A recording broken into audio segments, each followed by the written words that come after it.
I teraz dzieje się wszystko bardzo szybko, bo mieliśmy linię z 3 przeszkód. Prawy dość jasny zakręt, nawet troszkę taki ostry, mniej niż 180 stopni. I mur znowu przeszkoda. Taki w nowoczesnym typie, to gdzie są te mury co kiedyś potęgowe. Proszę zobaczcie, jak on jest duży. Ale o tyle dobrze dla koni, że te elementy górne, konie tej klasy już się nie boją tego typu elementów, ale te elementy są bardzo kontrastowe, więc konie tutaj powinny być uważne. Number 6 is the wall, the second element, which is 160 centimeters high. Also too much for me in the high middles. Teraz prawy łuk, 31 metrów, a więc 7 kroków galopu konia do potrójnego szeregu. Szereg Bo jeszcze... lotto, okser, stacjonarna okser. 2 kroki galopu konia do stacjonarnej. Tutaj. Galopu do oksera, do członu C. Płynnie na 7.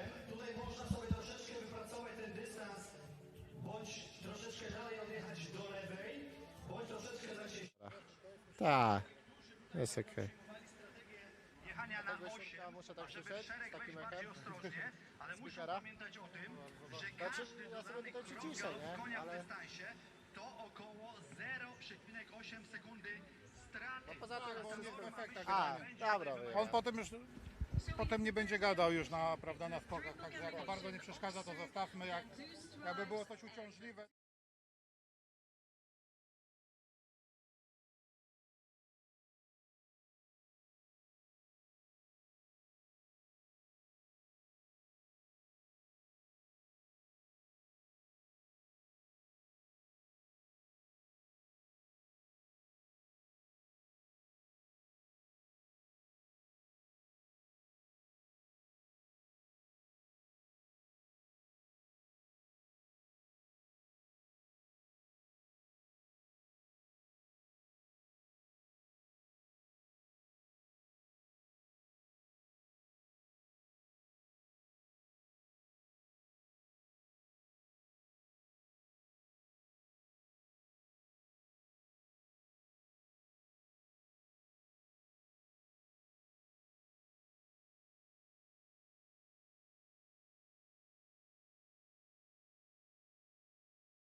XIX wieku już po raz 23 odbywają się prestiżowe międzynarodowe zawody w skokach przez przeszkody CSIO. Po raz 4 Międzynarodowa Federacja Jeździecka przyznała Polsce prawo organizacji zawodów w najwyższej światowej 5-gwiazdkowej randze. W tę rywalizację wprowadzę Państwa wraz z przewodniczącą Komitetu Organizacyjnego Sopot Horse Show 2021 panią Kają Koczurowską-Wawrzkiewicz. Dzień dobry.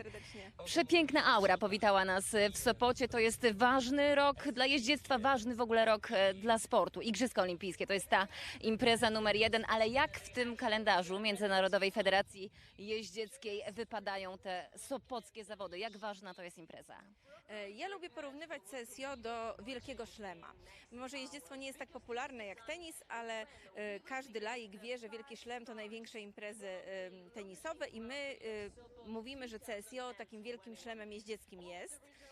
I w tym roku bardzo pandemia pokrzyżowała międzynarodowe plany, bo eliminacji tej pierwszej dywizji, do której my należymy, miało być 7, a odbywają się tylko 4, bo jeszcze jedna przed nami. A dla drużyn to jest główne przygotowanie właśnie do Igrzysk Olimpijskich w Tokio. Niektórzy zawodnicy walczą jeszcze o kwalifikacje. No właśnie, mamy tutaj łącznie 10 konkursów podczas 4 dni rywalizacji, ale 2 najważniejsze. Ten, który już za moment indywidualny Grand Prix i niedzielny Puchar Narodów. Czy jeszcze dziś jeźdźcy i Amazonki walczą o te olimpijskie kwalifikacje? Tak, ten konkurs pozwala im zdobywać te minima olimpijskie. Amerykanie przyjechali tutaj na przykład w takim, to się u nich nazywa Olympic Shortlist. I te i kolejne zawody zadecydują, kto znajdzie się w drużynie, więc dla nich to jest ogromne napięcie i czekają na decyzję, jakby kto najlepiej się zaprezentuje. Więc bardzo się cieszymy, że to nasze zawody będą jednymi z takich, które będą decydować o tym, kto pojedzie do Tokio. Well, a very warm welcome here to live coverage of the Longines Grand Prix. We are, of course, welcoming you to this, the Longines FEI Nations Cup of Poland. We're here at the 5-star CSIO Sopot Horse Show. This fabulous setting here in northern Poland. We're on the southern coast of the Baltic Sea, this beautiful seaside region city. And as you can see in the background, we are pretty much ready to get things started with what should be a cracking afternoon of sport. Some of the best as ever have moved to this beautiful part of the world to be part of one of the great competitions of the summer. It's always brought some tremendous combinations together. And once again this year, with again Nations Cup action, many of the best from around the world have travelled here to Poland. It is a 2-round competition that will get things underway, with the opening round of 50 coming forward, 18 different nations. But let's have a little look at the course as well. So they start over the parallel, the height of the course that is set by Simon Tarat is at a height of 1.60 m for this Grand Prix that carries over €145,000 worth of prize money. Roll back round the corner to the first of these interesting lines. Down beside the water, you'll notice in the course the water jump beside it, ready for the Nations Cup, but it's that line of 3, 4 and 5. Back on yourself, this very narrow freestanding 1.60 m walled, those fine little blocks that sit on top, and then you come to the combination, which is 2-stripe, 1-stripe, parallel in, then the upright in the middle, and a big stretch over the parallel coming out. The FEI Longines Nations Cup fence comes at 8 before that sets them up for the triple bar, again to a double, the upright to upright, the Longines double there, a single strided upright, and then they turn left-handed, coming back across the arena, having to have full control, good understanding with their horse as they turn and then roll back round into what is the final 2 fences. They head towards this big wide parallel to finish things off. And, well, we've got plenty to test, both horse and rider. And there, as you can see in the background, is the wonderful sight of the sea, the Baltic Sea. We sit on the southern coast of that. And, well, over the years, we've seen some really, really exciting competitions here in Sopot. And I do not doubt that we'll see much more of the same here today. Well, heading out onto the course at this particular point, it is Katharina Rhomberg riding Gekuma for Austria, the 9-year-old gelding.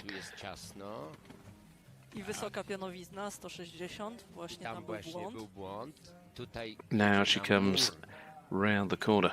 There's that wall. 7 strides down to the combination. Jumped a nice double clear with this horse in Golemino. She was one of only 4 double clears in that Nations Cup competition in Italy. She did jump in St. Gallen just recently in the 5-star event. She wasn't part of the Nations Cup team there for Austria, but nevertheless, never easy when you're out so early. But she's certainly keeping up a nice rhythm. Now this right-handed turn, it brings them back round into these final 2 fences.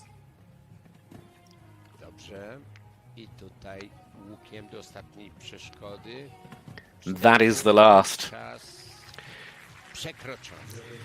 So she picks up a total of 5. 81.47, Katharina Rhomberg there for Austria with Kuma.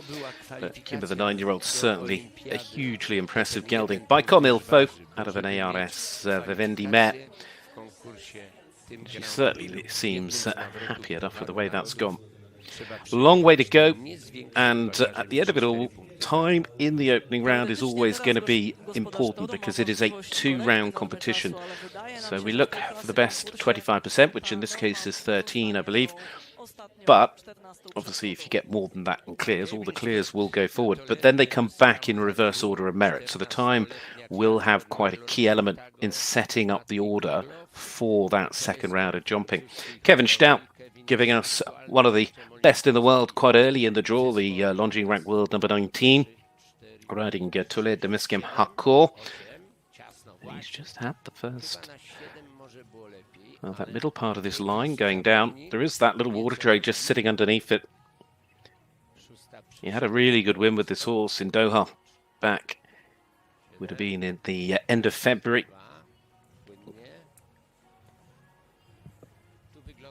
Of course, he rode Visconti recently in Le Bull. This is a horse, in fact, we haven't seen a huge amount of at this level since he jumped it in Doha. 14-year-old mare by Milo Carthago. This 2-round element, though, does keep them moving. Even on a score of 4, you're going to see them pushing on. Although he's had that down, it does just, though, bring out occasionally the odd mistake. He wasn't quite straight when he got there. So Kevin, nicely round, but unfortunately from his perspective, he gets round with 2 down. Certainly quick. There was no hanging around once he'd had that fence down. I think he just had that moment where he knew in his head if he was going to finish on 4, he's got to make sure he's a quick one, because you never know, you could still get through. 18 different nations involved with this Longines Grand Prix. Great Britain up next. The first of 3 is Joseph Stockdale with Joy Coughlin's equine America Cascarel, the 10-year-old mare by Kashkas out of a Quinard mare that's seen Joe come forward to be able to be part of the British team here at this Longines FEI Nations Cup event. He's recently been in good form, jumped a double clear in Ungarn last week, and also was on the team that finished second the week before that in Pielberg. But he's started 2021 off with this wonderful mare that down in Spain in very, very strong form. And he's just building up slowly as the year's gone on, and he's just been given his opportunity here this week.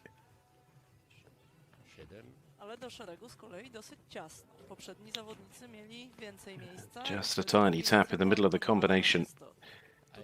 dobrze mówisz, przepraszam, bo on pojechał troszkę ciasnym łukiem, prawda? I sam sobie tutaj zrobił ciasno. No tutaj właśnie te niuanse najazdów. Big wide stretch over that triple bar. Sets them up. It's quite delicate coming out of that double with the plank on top. W odbiciu później decydują o tym, czy uda się przeszkodę pokonać na czysto, czy też nie. Zawsze pod stacjonatę zawodnik musi się odbić troszeczkę dalej od przeszkody. Just the one fence left to go. The clock just ticking on a little.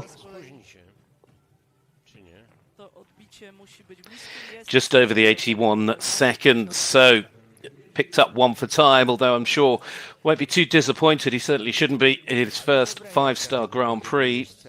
That was the fence that went down in the middle of the combination. There's a lot of promise in that partnership, and it will, with luck, just continue to build over the months and years ahead. But plenty of promise, plenty of talent throughout this draw. This is going to be a tremendous afternoon of top-class sport. Great to see the sun out, this beautiful part of the world, certainly giving us the weather. And this Friday afternoon, we couldn't ask for more. This on course at the moment is Julien Anquetin. It's the first chance to see him here with Blood Diamond Dupont, the 10-year-old Saint-Français, by Diamant de Smilly. Been in great form with this horse. He had a win in the... Well, it was a win and a third. He was third in the Grand Prix in Bourg-en-Bresse. Jumped well at the start of the year down in Spain. Ta maska teoretycznie poprzez działanie jakichś jonów, nie wiem dokładnie, ma mieć charakter uspokajający. Konie francuskie są faktycznie często pobudliwe. Proszę zobaczyć, cały czas ten rytm troszkę takiego wyższego tempa jest zachowany.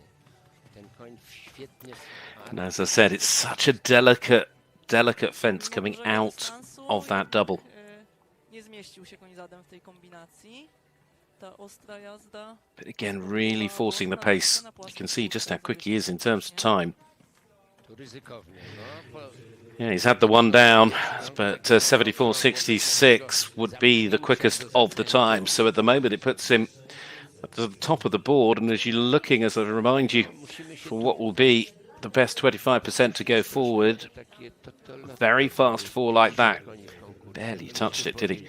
Down it goes. But a very fast fall like that could, just never know, make its way through a little bit later on. Well, Norway, Johan Sebastian Gulliksen, son, of course, of Geir Gulliksen, the illustrious Norwegian rider. This horse is Chaloup. Johan, who started off in great form, was fifth with his other ride, Emil yesterday.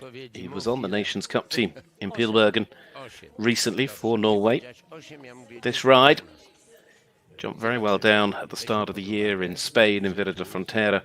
It's a horse with five-star experience. Its last five-star outing, though, with him would be in Doha back in 2020. He also had a good win in a Grand Prix in Tronsberg in Norway last year. Johan's got plenty of experience now.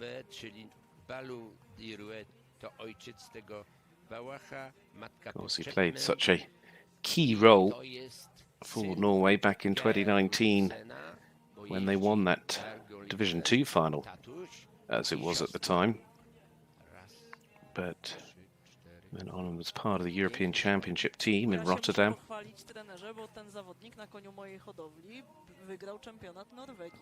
No proszę, no to się chwal, bo to jest czym. Best at the moment, remember that score of 4 from Julien Anquetin. Skok, ale trzeba było podeprzeć troszkę. Tak troszkę radośnie został, uwierzył, że ten koń sam się skróci. Tak, nie podniósł się, w ogóle jest tak troszeczkę zbudowany. Pops in over the triple bar. 4 strides, but it is quite short after that triple bar that really extends out the pace and the round to that parallel with the water tray. Trzeba pojechać pierwszą fulę i dopiero skrócić. I on właśnie tak pojechał. I tak rozmawialiśmy z jeźdźcami i trenerami tutaj. No szczelił sobie Well, bramkę, co? he is just over the 80 seconds, so he therefore picked up one for time to go with the 8 for jumping. It's a total of 9. 9 it is for Johan Sebastian Gulliksen and Charloubet. So still the best we've seen from the opening combinations. That score of 4 as we have a little look back at the replay here. Interesting how the middle part of the combinations caught a couple of them out now. But we'll see, always is the case as well. You suddenly start to see a fence going down, but as riders begin to work out between them, and they do work a little bit together, as they work it out between them, back in the collection ring, what's expected, then you can sometimes start to unpick the lock and work their way through it. This, on course, is our next to go. Ali Albrak riding here with USA de Riverland. The first of the riders we see for Morocco. It's on the 2019 African Games team gold medal winning squad with this ride. He's been a big part of their team setup. He was on the Nations Cup team down in Vera de Frontera at the back end of last year, where the Moroccan team got into that second round. They're, of course, under the guidership and leadership now of the great Philippe Lejeune.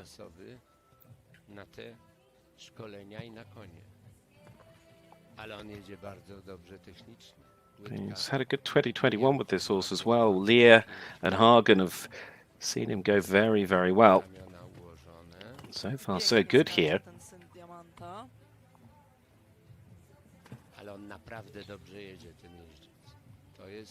He's got a lot of the difficult parts of the course out the way. Time is certainly not an issue. USA de Riverland jumping very well. Super rounder jumping to give us the opening clear and to show us the way there with Ali and USA de Riverland 77.56. The time will of course have its relevance, but all that really matters at this point is he knows he'll be back in the second round. He's jumped that clear. That beautiful 13-year-old stallion by Diamant de Saint-Ly out of Muguet de Manumer. Sees Ali Al-Harak and the first to go clear. Well, very strong lineup of American riders. Interesting as well, quite a few of them making their debut here in Europe, to all intents and purposes, having made the trip over from a busy start to the year out of the USA. And of course, many of them didn't make the trip for obvious reasons last year. So really good to see some of these top American talents back on European soil. And this is Bliss Heers riding Antidote de Mars. Yes, he was on the winning Nations Cup team with this horse in Wellington this year. She only arrived here in Europe this month. She has been to Karlsruhe in France. Great to see her here now in Poland. Her last trip over here to Europe would have been 2019 when she finished third in the two-star Grand Prix in Paris. Wielka nobilitacja, być gospodarzem na tak ogromnej imprezie. Now just coming around to this upright. Sort of sits there on its own, but it still requires an awful lot of concentration and jumping. Ensures there's absolutely no respite. But again, we're 3 fences from home and moving on very nicely. She jumped really well out in the States over the winter season. Very, very consistent, and she's proving it again. She's 1 fence away from it suddenly being 2 in a row. Oh no! Well, huge disappointment there. What a shame for that combination. I'm so glad to see, most importantly, that she looks absolutely fine. She's back on her feet. And Bliss, very, very bad luck. I think her horse at the moment just taking a little additional exercise around the arena, but there you go. I'm sure we've got an amazing arena team of professionals out there that will, in due course, just take the time they need to, of course, ensure that both horse and rider are absolutely fine. Another little look. Just very, very strange. Not something you see very often at all. It almost went to take off. It propped back, but then for some reason there was just no power coming from behind to push the horse into the air. So medical team just checking and get that she's okay. And as I say, up until that point, absolutely, she'd got everything right. You can only put it down to a misstep because it doesn't look like the horse is in any way injured, which is, fingers crossed, the best news. Both horse and rider are okay. And she's a top-class jockey. She'll bounce back from that, but nevertheless hugely disappointing. So we stick with one clear so far, but a long way to go. This is Mexico's chance. Next up, this is Fernando Martinez Sommer riding Corbaker, the 14-year-old gelding by Corlandro out of a Quattro mare. This was his ride at the World Games in 2018.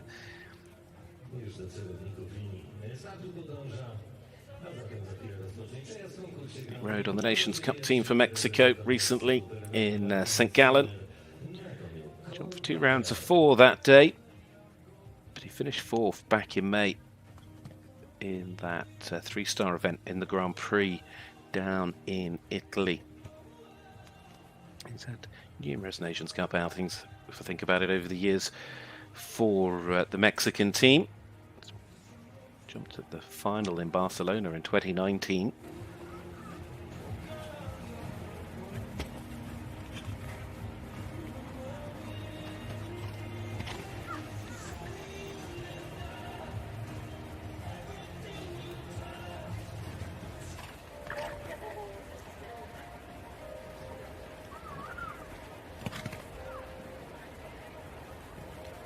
Nice rhythm through that combination, keeping a nice balance.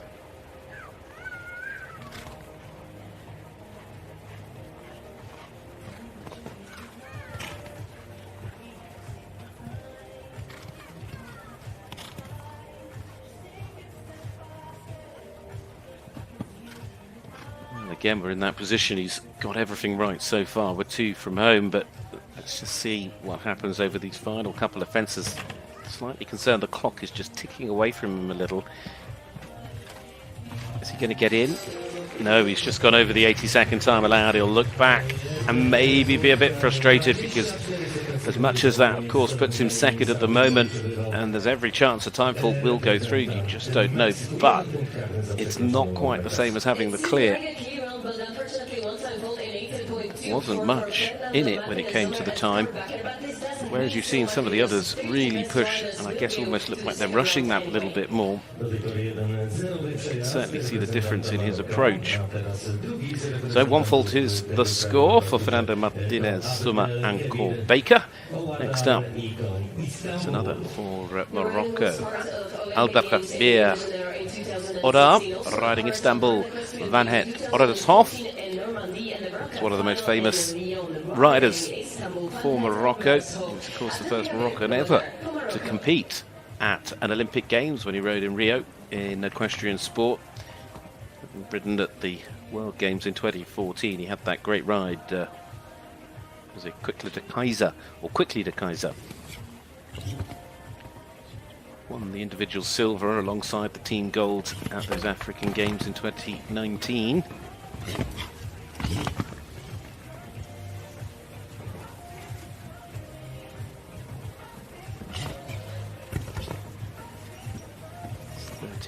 Stallion by Casal.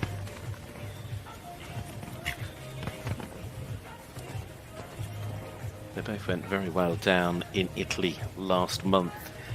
They finished 3rd in the 4-star Grand Prix in Golimino.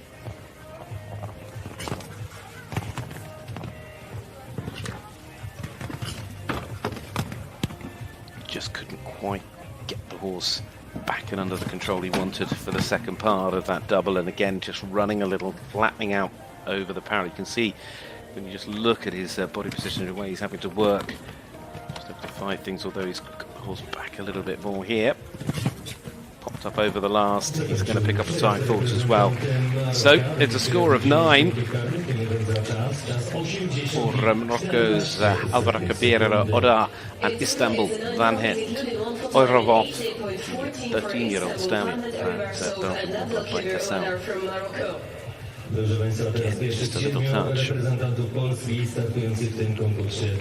Still just the one clear. That came from Morocco, from Ali Al-Arak and USA to Riverland.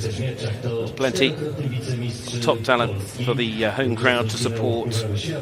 We come to the first of those for Poland. Michal Kazmierczak riding Dame de la Pique, 10-year-old mare, the Holsteiner. Again, this is also by Casal. We are watching Dame de Pique and The European Championship teams in 2015 and 2017. I was in the Grand Prix jump-off with this horse just a couple of weeks ago here in Poland, in Poznań Wola. Quite a consistent ride. Picked up some good results in Prague as well, back in the middle of May.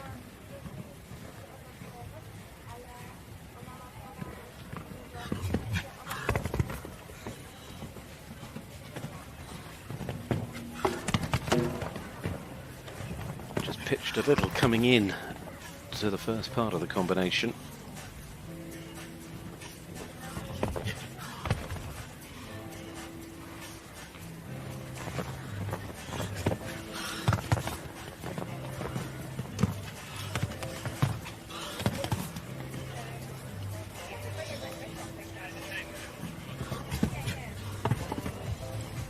So far, just that one little mistake. Time just ticking on. I think he'll probably just be okay, or maybe he won't be. He will just squeeze in. Yeah, not a lot in it. 80 seconds your time allowed, 79.45 the time. Finishers on a score of 4, good enough to go into 4th as it stands. Remember, this is a 2-round competition, this Longines Grand Prix. That's the fence going down earlier on. Frustration after their consistent performances recently. First there for Poland. Next up, the Czech Republic. Sopot riding here with Forêt. 10-year-old gelding by Caruso. From European Championships of Youth in 2000 at Hartbury will start today at a 10-year-old gelding bred by This Caruso and combination Forêt recently is won the Nations ridden Cup by team Czech Republic. in Rome, where they jumped for clear and 4 across the 2 rounds. They also jumped on the Nations Cup team in Prague, where they jumped a double clear. A very good Grand Prix win in Austria, in Linz, back in April.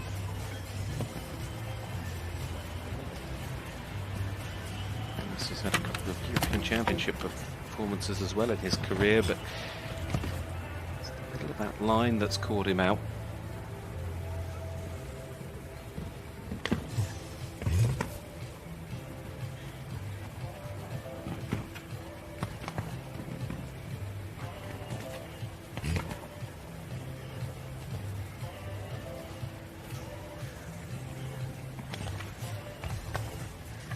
Full marks so far to the course designer, Simon Tarat, Irish course designer. He's created a very fair test.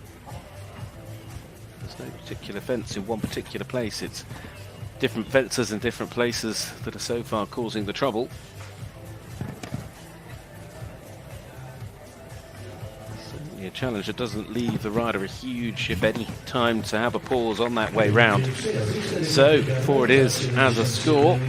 Into 4th, 77.10 is at the final time. Perhaps a little bit of a shake of the head. He'll probably be feeling a bit frustrated because he'll know in his own mind when he reflects back as to perhaps what he could have done differently on the approach to the middle part of that line. He had fence fall down. So looking down, looking in, and Sweden next up, Alexander Zetterlund with Konrad.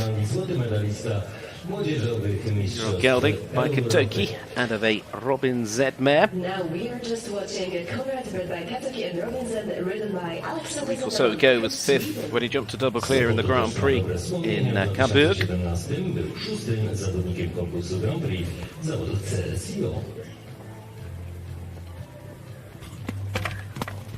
This horse since 2019, sort of 2020, but it is this horse's first 5-star Grand Prix. That fence down, it's going to be a learning experience.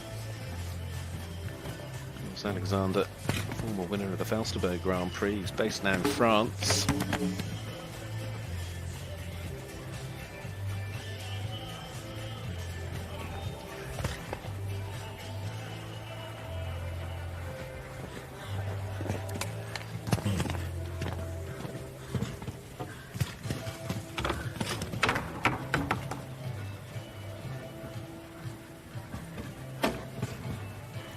There's little problems. But that can happen when you step them up a level. And it's certainly a starting point and somewhere to build from. And in five-star competition in this Longines Grand Prix there. For Alexander Zetterman with Conrad. As we get to see for Sweden. Still at the moment, one clear round. Ali Afrak for Morocco, the only clear. Having gone from him, we've got about one full round from Mexico's Fernando Martinez Summer. And the fastest four currently coming from France is Julien Anquetin. Can't go any further than that, there's too far to go. Next up, the United States of America back with us. Bliss Heers riding Hester, the 16-year-old gelding. Who's come back to European soil after the last sort of 2 years really away on home soil in the US. Our last shows, in fact, would be back in 2018, sort of Dublin, Barcelona with this ride. She had a very good win back end of last year in one of the big Grand Prix in Wellington, also jumped well in the 5-star there at the start of this year.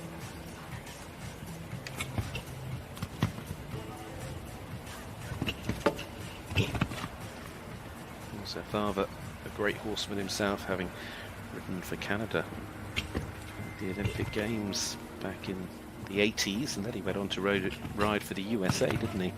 That was Mario.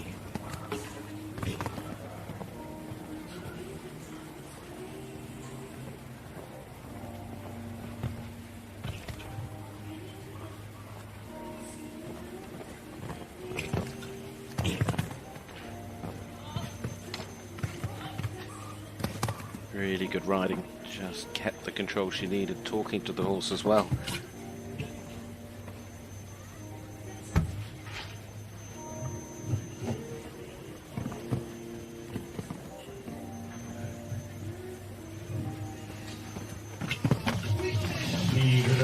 Over the last, there's the second, and it goes to the USA. Well done there to Lucy de Feloriez and to Hester.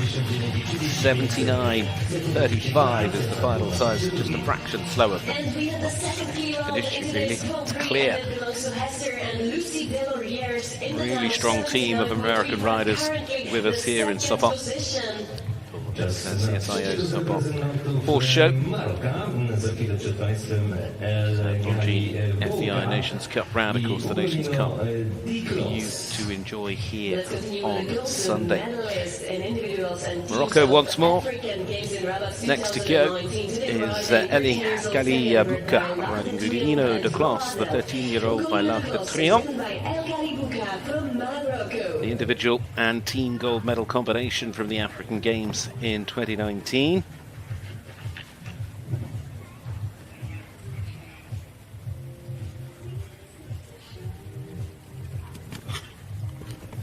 Recently part of the jump off in the Grand Prix in Lierre in the 3-star back in May.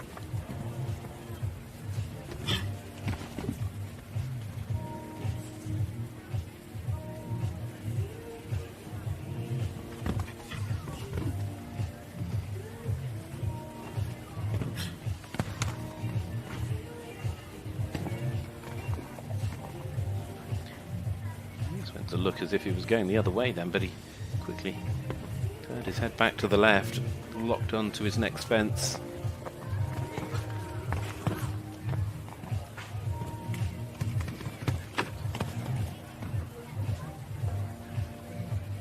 Just lost a little bit of the rhythm coming round the corner.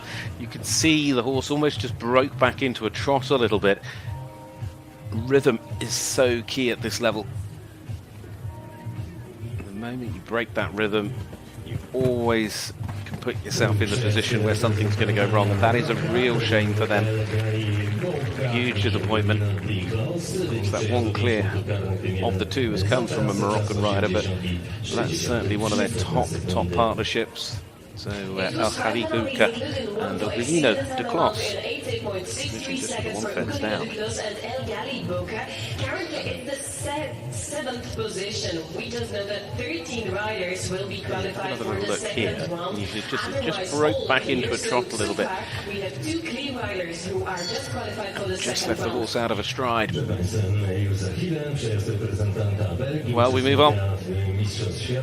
And to Belgium.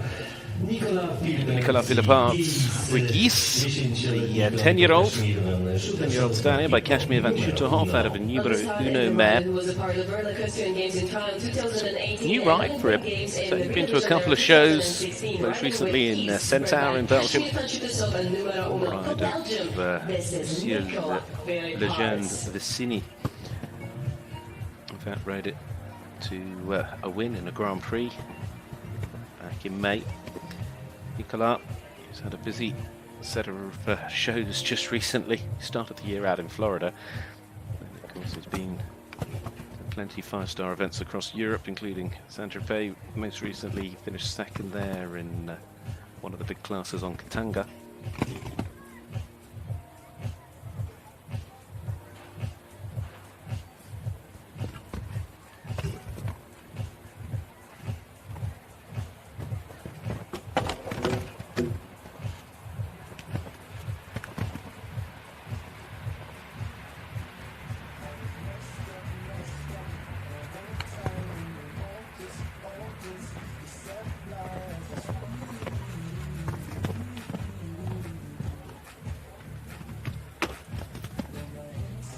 For Nicola, has also just fallen foul of that fence.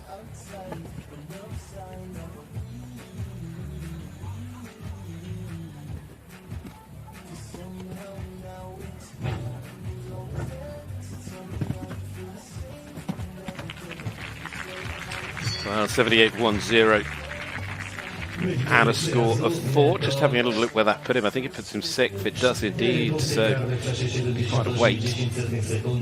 I'd be surprised if many fours get through. Combination causing problems in different places. It's so hard to get up and over that plank coming out of the double. Next up, the second we get to see for Great Britain, it is Harry Charles. Here with Romeo, the 12-year-old stallion by Contact van der Heffink out of an Orlando mare. New ride for Harry this year. Certainly been building up. Was on the Nations Cup team that went out recently to where would it have been? Sorry, St Gallen, wasn't it? I was just thinking he had a very good result there as well in St Gallen on his other ride where he had a win on Valkyrie. He was second on here yesterday. It's one of the combinations for the British team that is currently potential to go to Tokyo.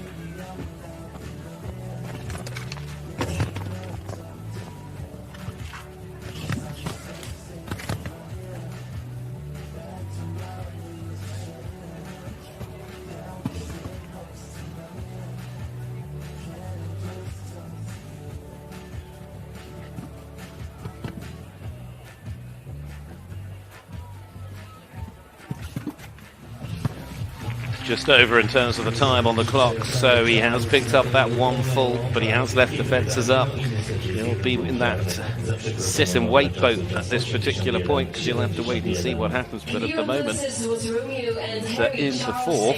He clears and 2 on a single time fault, but he's a fraction slower than Fernando Martinez Summer. Harry Charles and Romeo then, 12-year-old stallion, looking in very, very good form. Part of the Nations Cup team then. Fly for Great Britain here on Sunday. So at the moment, 2 clear rounds. There they are, Ali Al-Raq, quickest of those, ahead of Lucy Tessaloniez. It's Morocco and the USA. Mexico and Great Britain, both with riders on a single title. Fernando Martinez, Summer and Harry Charles. There's your quick fours from France, Julien Anquetin and Alice Dani. There's another couple on 4 as well, Nicola Philippaerts and Michal Kazmierczak. So Belgium and Poland. Get the feeling after that you're struggling to see if you're going to go through, but those scores are 5 and down the line. So we're only a third of the way through this opening round of jumping. There's a lot of jumping left in the class. Więc bardzo się cieszymy. Chcieliśmy podziękowania od samego króla, który był bardzo nam wdzięczny, że ekipa znalazła się w Sopocie i wiem, że zawodnicy świetnie się tu czują i już pytali, czy będą mogli przyjechać w przyszłym roku. To także pokazuje, jak bardzo prestiżowe są te sopockie zawody. No właśnie, tutaj oglądamy światową czołówkę, światową elitę. Tak jak słyszeliśmy, to są rody, które od lat zajmują się jeździectwem. A jak to jest tak naprawdę teraz? Czy jeździectwo to sport dla elit? Zupełnie już nie. Uprawianie jeździectwa na poziomie rekreacyjnym, takim typowym dla przyjemności, cenowo nie różni się od żadnego innego sportu. Czyli będzie podobne jak żeglarstwo, tenis, no może nie jak lekka atletyka, bo to faktycznie jest sport, który może uprawiać każdy za bardzo małe pieniądze, ale to jest granica 250 czy 300 zł miesięcznie, które trzeba wydać, żeby dziecko mogło zacząć rekreacyjnie jeździć konno. I jest to sport teraz tak niezmiernie popularny, że na terenie hipodromu Sopot, w którym się właśnie znajdujemy, jest aż 9 szkół jazdy i wszystkie są przepełnione, wszędzie są listy oczekujących, także Polacy chcą się nauczyć jeździć konno. No i na pewno do tego zachęcamy właśnie, zwłaszcza w takim dniu jak dziś. Pani Kai, bardzo serdecznie dziękuję Państwa, zapraszam na chwilę przerwy. Po niej wracamy na Sopocki Hipodrom i kolejnych 33 jeźdźców w konkursie Grand Prix podczas Horse Show w Sopocie.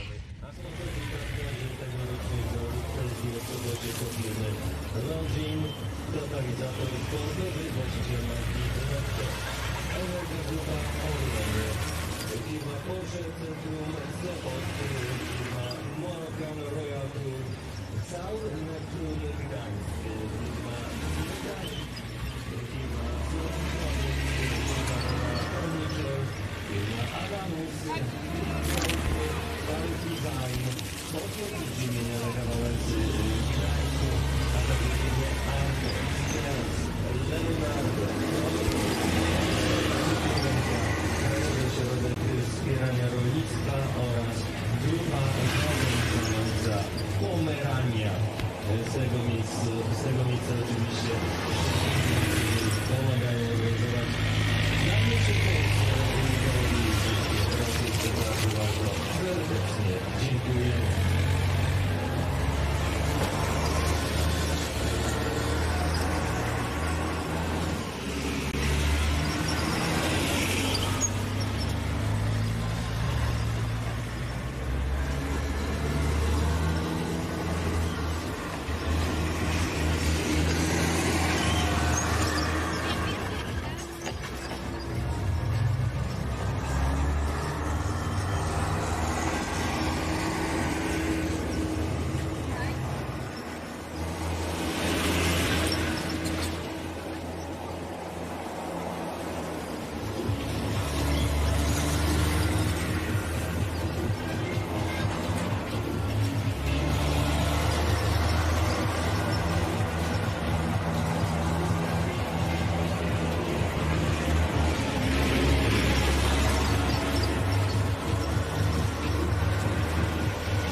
podłożach hipodromu w Sopocie dobiegła końca, zatem wracamy do drugiej odsłony pierwszego nawrotu konkursu Longines Grand Prix Sopot 2021. Rzut oka na ranking po pierwszych 17 przejazdach. 2-0 przejazdy oglądaliśmy reprezentanta Maroka oraz reprezentantki Stanów Zjednoczonych. 2 przejazdy z 1 punktem karnym za przekroczenie normy czasu. Za chwilę para numer 18 z listy startowej tego konkursu pojawi się na parkurze, jedzie na hipodrom. Ja już widzę, że zbliża się do nas, a będzie to Emil Hallundbaek, reprezentant Danii, którego zobaczymy na koniu Szalisko, 14-letnim koniu powierze Czarko Blue z matki POL. Emil wygrał konkurs otwarcia tych zawodów w dniu wczorajszym, a teraz powalczy w konkursie Grand Prix Longines Sopot 2020. Wracamy. Welcome back, and we are live with you for this, the Longines Grand Prix, the Longines FEI Nations Cup of Poland, this CSIO 5-star Sopot horse show in northern Poland, the beautiful setting that we've just been looking out upon. And we've had a very interesting start. This, the second of the 3/3 of this class has broken into the grading break. The first opening segment giving us those 2 clears, one for Morocco, one for the USA, but it is a 2-round competition. We're looking for the best 25%, or all the clears if there happen to be more. But we'll see. The combination to get us back underway. On course now, Emil Hallundbaek riding Jalisco for Denmark. Emil was in brilliant form yesterday, took the opening 5-star class with us here. Jalisco was on the Nations Cup team in Denmark last week. Jumped for 2 4s that day. Of course, he competed last year.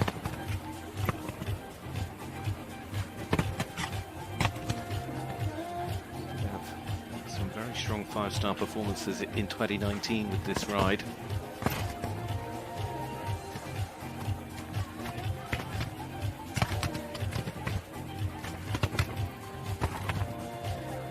Really strong rider for Denmark. Came through the Youth Europeans between 2012 and 2019. From juniors to young riders, he was part of all of it. Very established now at the top level, although he's the first to have just got caught by that triple bar, and that's what set him up for the problems that followed.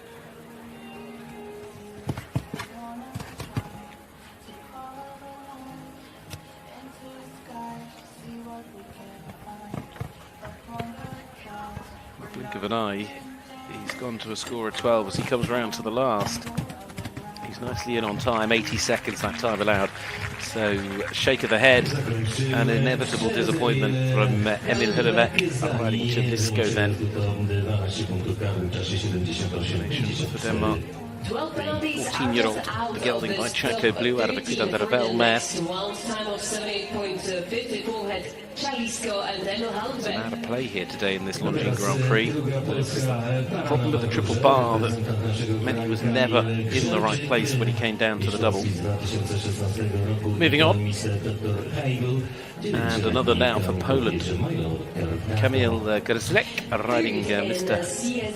Dr. Heigl. It's only a 9-year-old, this Westphalian gelding by my Lord Carthago out of a Lambretto H mare.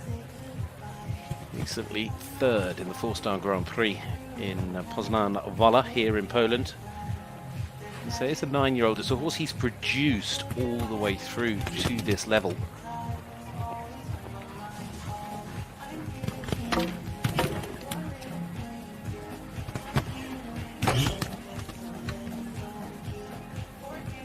Just called out of fence 4.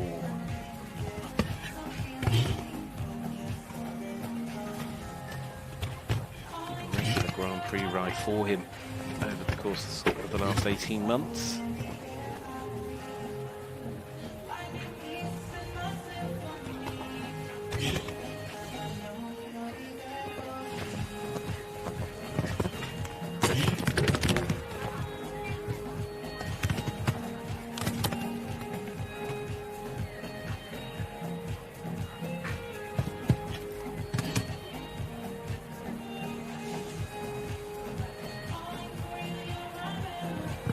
also just pick up a time fault. He's been perhaps just a little steadier than that. 400 metres a minute. It's just gone over as well. So 1 for time to go alongside the 8 for jumping. Bring him home on a score of 9. Kamil Grzelczyk riding Mr. Dr. Heigl there. Well, unfortunately, 9 penalties is just out of this. So 2 clears, 2 on a single time fault. Perhaps the time fault right now. It's quite a promising score to be on in terms of trying to get yourself into that second round of jumping. Fernando Martinez and Aaron Charles, those 2 riders, maybe their day is not yet done.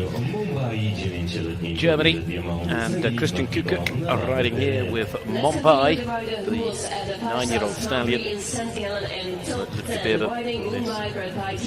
By Diamant de Smeli out of an Abdelkebir, hugely impressive 9-year-old over the past 6 months or so. Really seems to have come of age. He was out in Riyadh just before Christmas in Saudi Arabia.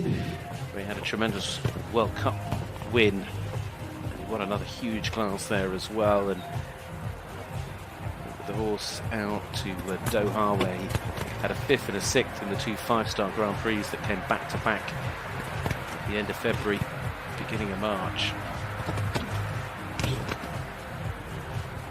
Did get his chance on the Nations Cup team in St Gallen, although he jumped there for 2 rounds of 8.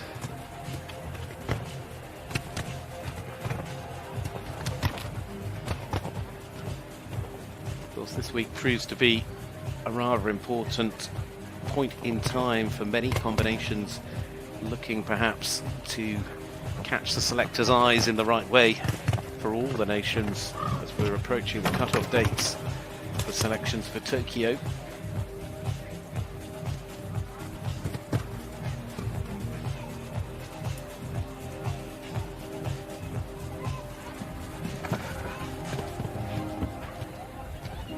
Again, it's going to be a little disappointed if he comes home on 4. Nicely inside the time, that was well judged. But it is 1 fence down at a score of 4 for the world number 44. Longines FEI world number 44, Christian Kukuk there with Mumbai. 7th position, and in the risky zone is now Kevin Stout with 8 penalties. Kept that behind. Za chwilę przejazd rozpocznie bardzo doświadczony zawodnik, złoty medalista drużynowych mistrzostw Europy z Herning, znani z 2013 roku uczestnik mistrzostw świata. Next up, Great Britain, William Funnell. This is Equine America, Billy Diamo. That wonderful breeding program of William and Pippa Funnell, Billy Stud by Kevin Zed. This 11-year-old gelding out of an Diamo mare was the winner of the Grand Prix down in Italy back at the start of May.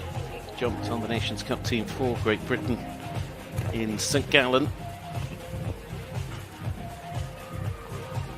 He was part of that team gold medal winning performance back in 2013 in Herning in Denmark, European Championships.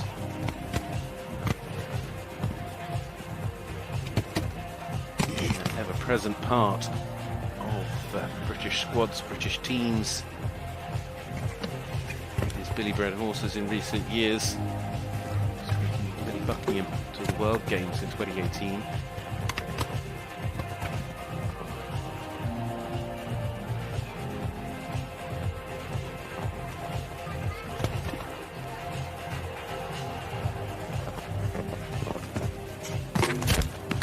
Just fanned out slightly at the triple bar.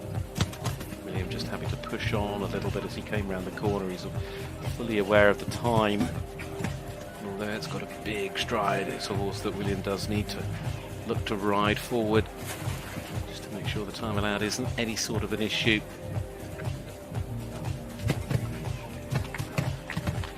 The time isn't, he's just squeezed in by just under a second, but unfortunately for William and Billy Diamo then, Equine America, Billy Diamo, William Funnell finishing on a score of 4. For the second round at the 9th position so far with 4 penalties and 79.0. Inside the top 10, got into 9th.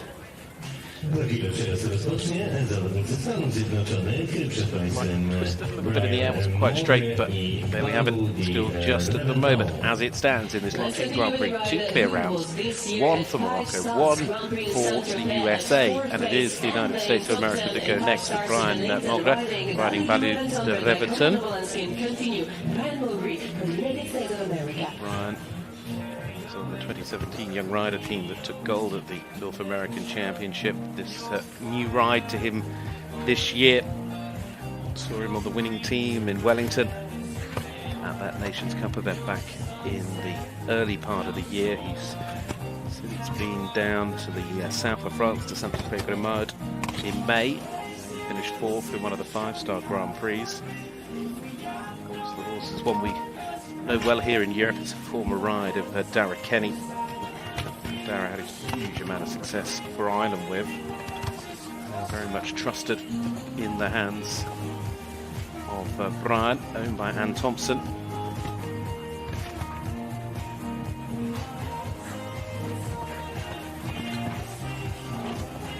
Konrad Hablensky, the stallion now 15 years old.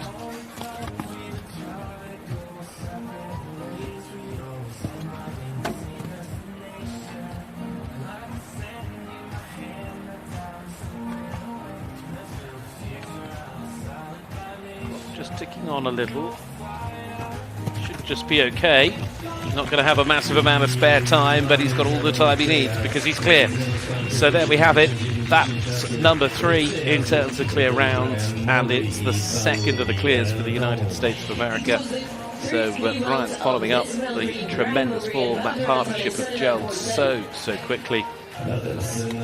Super horse, and it's been trusted to Brian, and he's certainly repaying the trust that's been shown in him, carefully guiding it and riding it on every occasion that he comes into an arena, making that relationship work with great effect. The man that's made so many great relationships with so many great horses over his career goes next is Marcus Henning. Marcus today the fabulous Visanto Preatu, world number 18. This the ride that took him to victory in 2018 in Aachen. It also took him to the Grand Prix win in Geneva as well in 2018.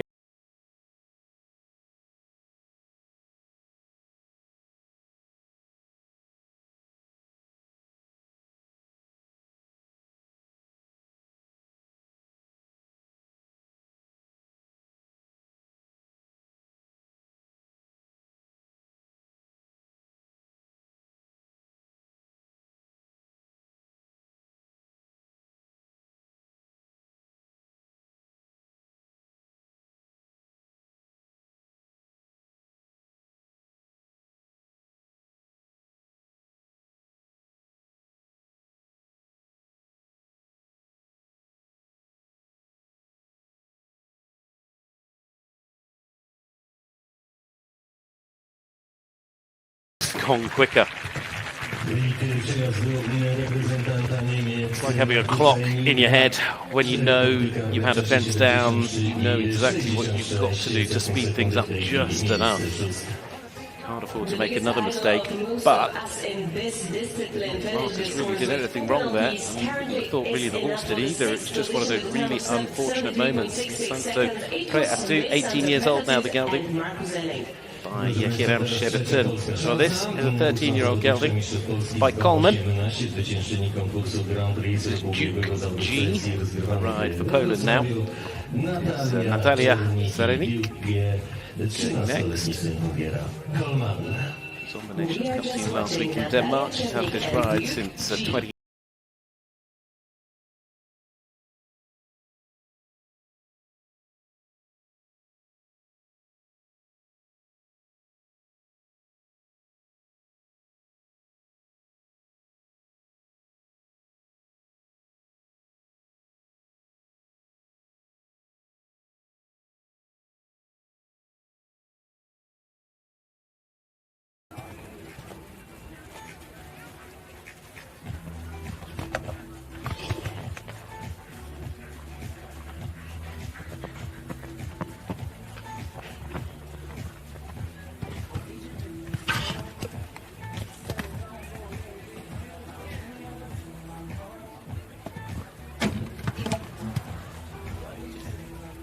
Feel the atmosphere from the crowd, just let out a sigh as that fence went down. She's also just running the clock a little bit tight towards that 80 seconds. Time is part of the equation as well. It's all part of the test within the modern sport. So it is one time alongside that full score for the fence going down. So Natalia and Duke G finishing there at a score of 5. Currently out of the best 13. Quite inside the top 13, but we're looking for the top 25% to go. Chilling for parallel there. She caught it in front, behind. Tuck up very well in front, did it? Next up, it's going to be the turn of France and Laurent Goffinet riding here with Atom Desertis, the 11-year-old stallion by my Lord Carthago. Fresh from finishing second this combination in the Grand Prix in La Boule. That Longines FEI Nations Cup meeting for France. This is the match at Nicolas Delmotte that took the honours in La Boule.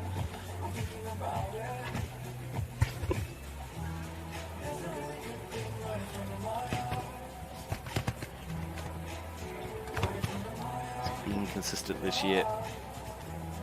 Second in the Grand Prix in Bourg-en-Bresse.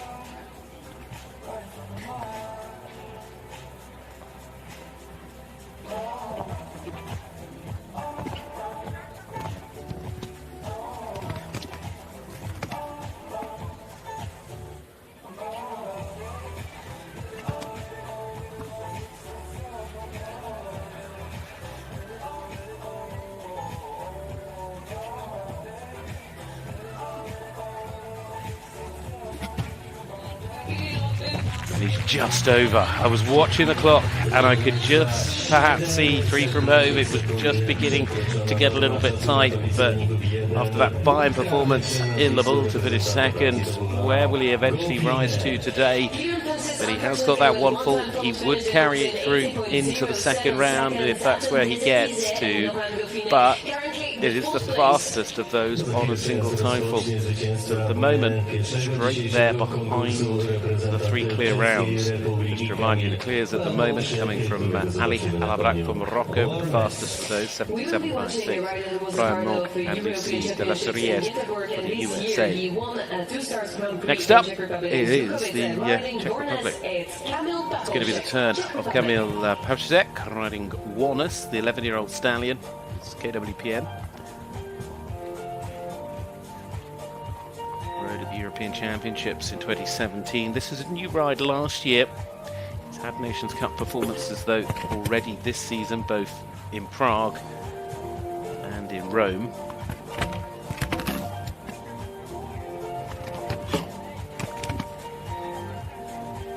Just looking back at those Nations Cups, he jumped for clear at 8 on both occasions.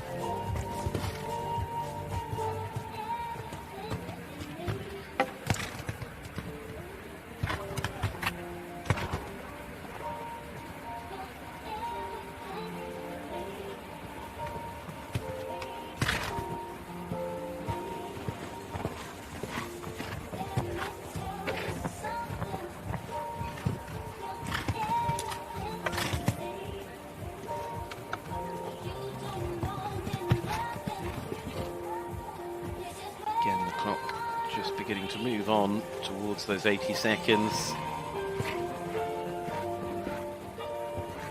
Such a big parallel to finish. You've got to be careful if you want to rush. Just in. He has got in on time. The shake of the head comes because he's had that one fence down. So Kamil Grzelczyk and Warners finishing on a final score of 4. It just puts him inside the top 25%. There's a long way to go in this class. We've just now reached the halfway point in this opening round of jumping. Ireland, plenty of talent ready for the Nations Cup course here on Sunday. Paul O'Shea riding Squirt Gun for the Longines rank world number 43. przeszkody numer 4. Paul is based out in Florida. Part of the World Games team for Ireland in 2018. Najszerszy Took this ride on last year. Koń troszkę uciekł mi do prawego stojaka, ten skok jeszcze się wydłużył i nie dolecieliśmy This do ride in końca. St. Gallen. Norma czasu jest bardzo wymagająca, bardzo dużo zawodników ją przekracza, więc to jeszcze tutaj nie stawiałem na to, żeby bardzo pilnować tej normy, ponieważ jest bardzo młody koń, niewiele 9-letnich koni startuje w tym konkursie. Był to jego debiut, z konia jestem bardzo zadowolony. No, ja popełniłem 2 błędy, więc jest troszkę niedosyt. Ale w Sopocie znowu tak ścisła światowa czołówka. Jak to jest właśnie się ścigać, znaczy startować z tymi najlepszymi z całego świata? No, na pewno jest bardzo ciężko, ale jest Four now that have had the first part of the combination dla down. nas Polaków, bo nie zawsze mamy okazję startować na takich zawodach. Szczególnie teraz w okresie pandemii, gdzie tych zawodów 5-gwiazdkowych jest naprawdę niewiele. Wiele takich imprez jest odwoływanych. Także wielkie gratulacje do organizatora, że zdołali zorganizować tą imprezę i stąd mamy gwiazd światowego rangu. Bardzo dziękuję. Dziękuję. Enough. I don't think he thinks he needs to go any further. Up goes the hands. It's a horse that's more than established, but today things just perhaps not working as they need to, and therefore he decides enough is enough. I think it's going to pull a shape and a squirt gun then for Ireland. So nothing changing in terms of the order. Look at all the replays, you can see some of the fences that went down. First part of the combination. It's the turn of another for Norway next up. This is Victoria Gulliksen riding David Guetta. We saw her brother Johan going a little earlier in the class.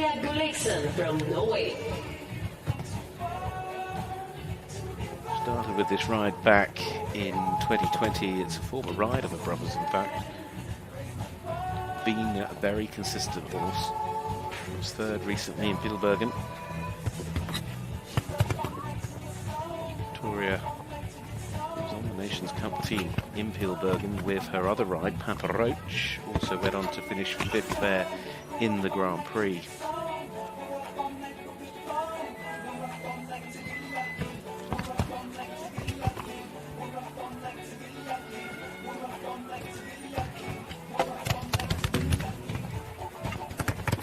Lovely overhead shot of that combination, but unfortunately not so lovely for Vicky Gulliksen because she's had the first part of the combi down.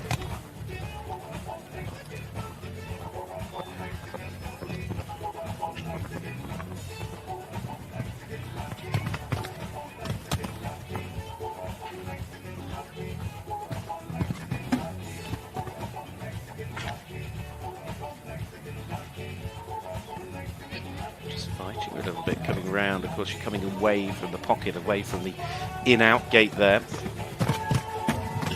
At the last and a time fault. The horse just beginning to pull a little bit with her towards the end of the track. So unfortunately, it's 9 as a score then. The young Norwegian rider Victoria Gulliksen, David Guetta, shakes the head. In total, it's a 9 penalties, including 1 full time for Victoria Gulliksen and David Guetta. She just feels that she could have done maybe a little bit better. Out of this top 13, the 13 She didn't do anything wrong there. And then just towards the end of the course, the horse just began to pull a little bit away from it. So had to work very hard to recover it. Still 3 clears, 3 on a single time fall. Then you drop back into the 4s. We look for the top 13 to go forward to the second round of jumping here. Leon Thijssen, it is the Netherlands' chance. Leon is riding Faithless MVDL. Had a really good run of results with this horse. One was the winner of the Grand Prix in Pilbergen. Had a win in the Grand Prix in Centaur back at the start of this month. He's on the Nations Cup team down in Italy back in April. 11-year-old mare by Yakato out of a Clinton mare.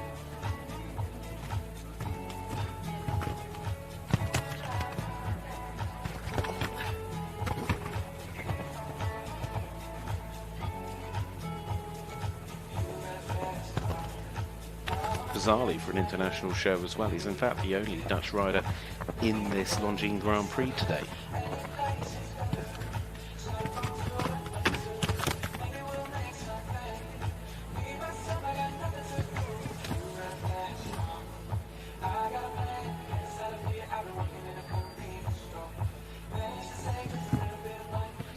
little bit steady coming to the second to last, but he's kept up a really good pace all the way round, and there we go. He's safely clear to give us number 4. The Netherlands will play their part in the second round of today's Longines Grand Prix here in Sopot. So 78.21 was the time, second quickest of those clears, which means that, of course, sets up the order a little bit further for that second round of jumping. Leon Tyson, faithless MBDL, will, as it stands, be second last to go. Still the quick clear with USA de Riverland, Ali Al-Harak for Morocco, 77.56. But that's 4, 2 for the USA, 1 for the Netherlands, 1 for Morocco.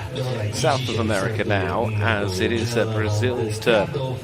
Carlos Eduardo Motoribas, Revingela van Kathoff, the 12-year-old mare by Eldorado van de Schusuk, out of the Calderos mare. Carlos, of course, now based in the Netherlands. This is this horse's first ever 5-star Grand Prix. 6th recently in the 4-star Grand Prix here in Poland, in Poznań Wola. Also had a 4th place in the Grand Prix back at the start of the year in Centaur. It's going to be a new experience for him and this ride. Talking of rides, he's got another one here called Cartruzo, the second a little earlier today.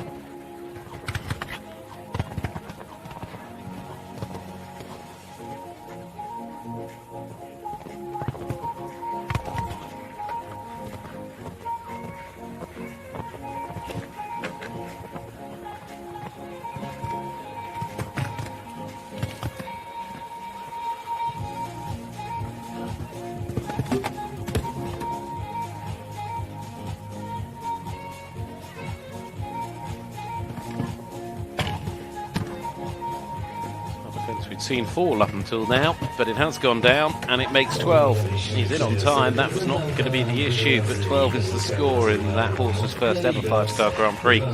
Riding there for Brazil, Carlos Eduardo Motoribas and Jela van Kathoff. So nothing changing in terms of the 13 that currently would go forward.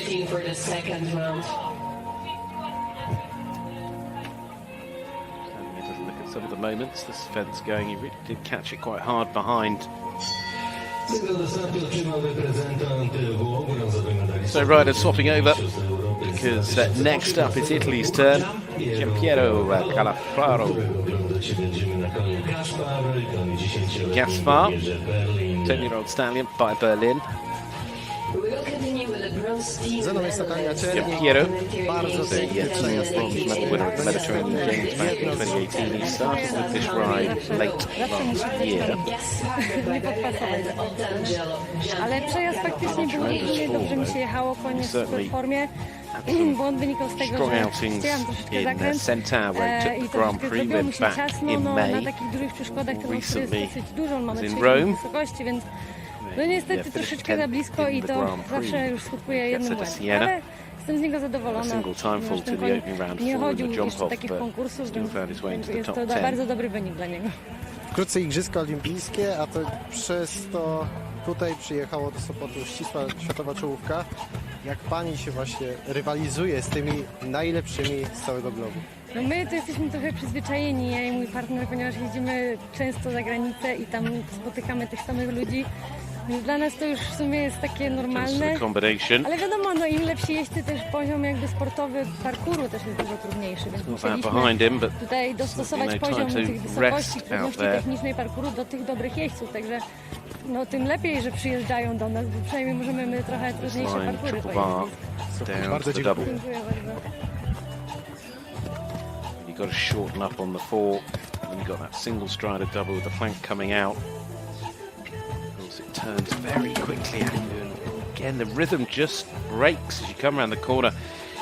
It's more than a 90-degree angle. It's quite an interesting line that the course designers put there. Of course, you come out over the double, and you've got to turn quite quickly.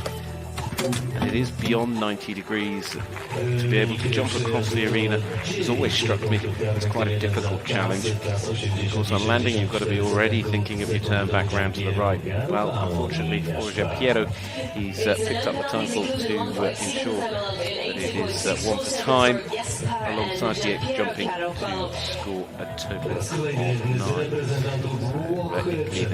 Piero Garofalo, Gaspier. Caught the last one, wasn't really straight on twisting in the air. We're going to stay with Italy for the next to go. Antonio Alfonso riding Shami. 10-year-old gelding by Connor 48 out of a Candilo 3 mare. Based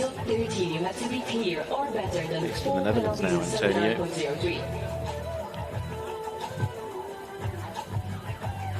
Shami, won the Nations Cup team in St Gallen. Also jumped well in Rome.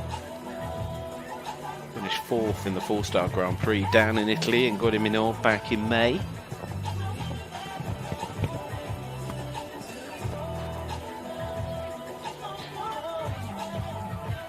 It's only the 3rd 5-star show for this horse. Following on from St Gallen and Rome, that would be.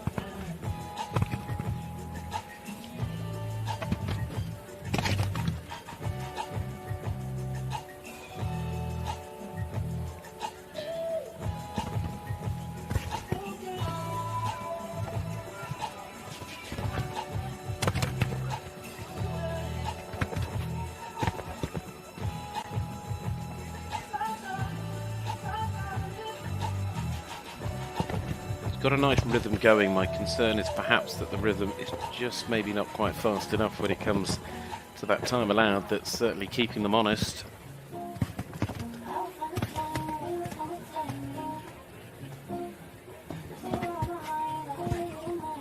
Huge jump. Really, he's very quick in terms of turning tightly back. That clock is moving away from him. The time fault could be good enough. Leave the fences up. Take the time fault, play percentages, see what happens. 81.62, you can see that was coming quite a long way off, but for the fact he's jumped the fences clear, I'm sure he'll be happy enough. Antonio Alfonso Shami really is proving to be a very, very good horse at 5-star level. Just 1 fault to score, so as it stands, you've got 4 clear rounds, and then you have 4 riders on a single time fault. So that's your top 8, and then you drop back into the fast 4s as we look for the 13 to go forward. We'll update you on that order in a moment or two, because let's just see Annika Axelsson, Vidiva Rosa MS, go next. The 11-year-old mare, this KWPM by Kato, is out of a Clinton mare. Jumped here back in 2019, the last time we were in Sopot for the Longines FEI Nations Cup. Jumped clear in 4 that day in the Grand Prix. His last 5-star outing, actually, this ride would have been in 2020 in Doha. Recently, though, they did jump well in Denmark, in Uglahan. And was on the Nations Cup team, although she rode Clio that day on the Nations Cup. She used this ride in the Grand Prix.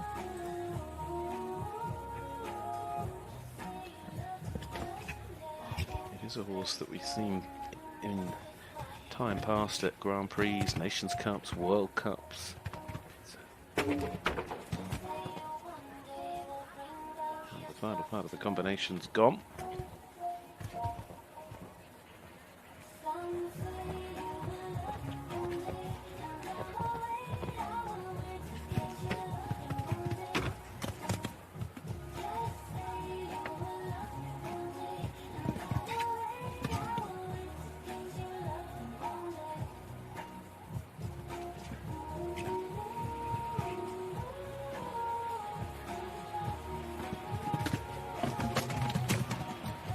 The last goes 8, it is 77.10. Was otherwise heading to perhaps have been a fast enough forward to have got into that sort of top 13. It would have gone into equal 11, but it isn't to be, because the last has gone out. It brings the score to 8 come the end of the round. So That was Sweden and Annika Axelsson with W Diva Rossa MMS. One more to go before we reach the second grading break. So we're almost 2/3 of the way through the first round of this Longines Grand Prix. 145,000+ euros on offer here this afternoon. At this, the Longines FEI Nations Cup of Poland, the Longines Grand Prix here at the 5-star CSIO Sopot Horse Show. It's Morocco. We still have the #1 rider in this class in terms of the quickest clear, Ali Al-Harak. This, though, is Sammy Coleman riding Divino Q. Started with this ride last year. It's a former 5-star ride of Gecko Schroeder, Dutch rider. Used this in 5-star Grand Prix and Nations Cups. Divino Q, Sammy rode on the Moroccan Nations Cup team down in Villa de Frontera in Spain at the back end of last year. He jumped clear in 5 that day. But really got over to the right. Quite a narrow little fence between two very wide parallels, that upright at 4. Just got all over to the right hand side.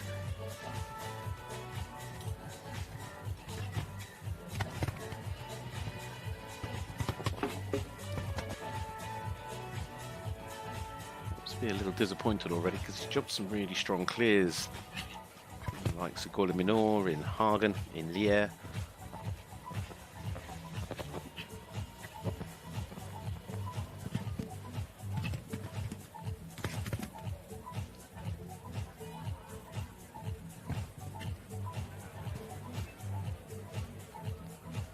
To have jumped that fence badly.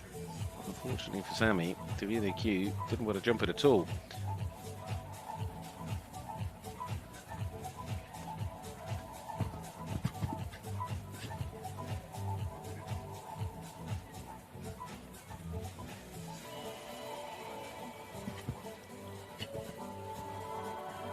Well, time faults in inevitability. Disappointingly, the score at the end of the round is 13. Unlucky for Sammy Coleman and Divino Q. Yeah, combination there for Morocco. So 34 have jumped out of the 50 that are going to come forward in this Longines Grand Prix. There's the replay of the stop for Sammy Coleman, who took us into what is now a break here. It gives us a chance just to recap as to how things stand. 13 will go forward into the second round. We will see them carry faults forward if they have any. Of course, if for some bizarre reason we get more than 13 clears, we'll take all the clears. Ali Al-Harak, though, for Morocco with the fastest of those at the moment, goes last in the second round of the Longines Grand Prix. Leon Thijssen for the Netherlands alongside 2 clears for the USA with Brian Morg and Lucie de las Villiers. Then you move on to the single time faults. Laurent Gauthier, Fernando Martinez Summer, Antonio Alfonso and Harry Charles. You've got France, Mexico, Italy, Great Britain. And then you're into the 4s. Very fast from Marcus Henning. Julien Anquetin for France, Anna Sopotani for the Czech Republic. Christian Kuken in 12th for Germany. And holding on at the moment is Nicola Philippaerts for Belgium. The other numbers on the scores there for the other riders that we've seen so far. It's been a very fair course. It's been a really good challenge for some of the best in the business. It's really edge of your seat sport this afternoon, and it's only going to get better the deeper we get in to this class, and of course getting into that second round. We'll take a pause. We'll come back in a moment or two with all the live action here for the Longines Grand Prix from this Longines FEI Nations Cup of Poland here at this 5-star CSI Sopot Horse Show.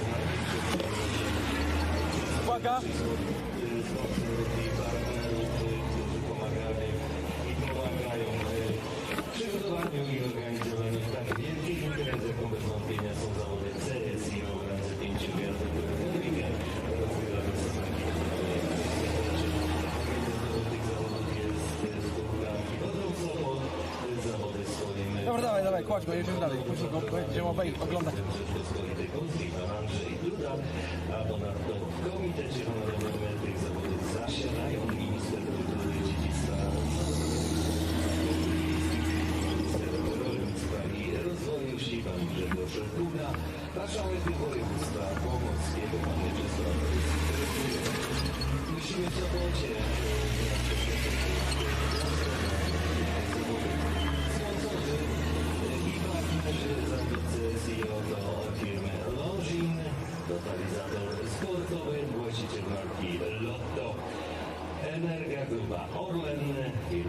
Centrum Sopot, Marokan Royal Tour, Saul Neptun Gdańsk, także firma Biotanik, Sledge Project, firma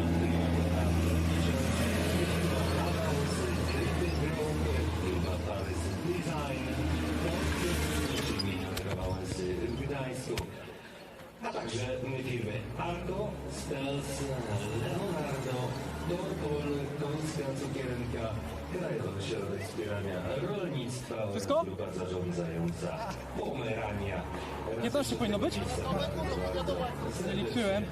Kłaniamy się i bardzo dziękujemy naszym sponsorom. Oczywiście, bo to jest jak skrzybyk.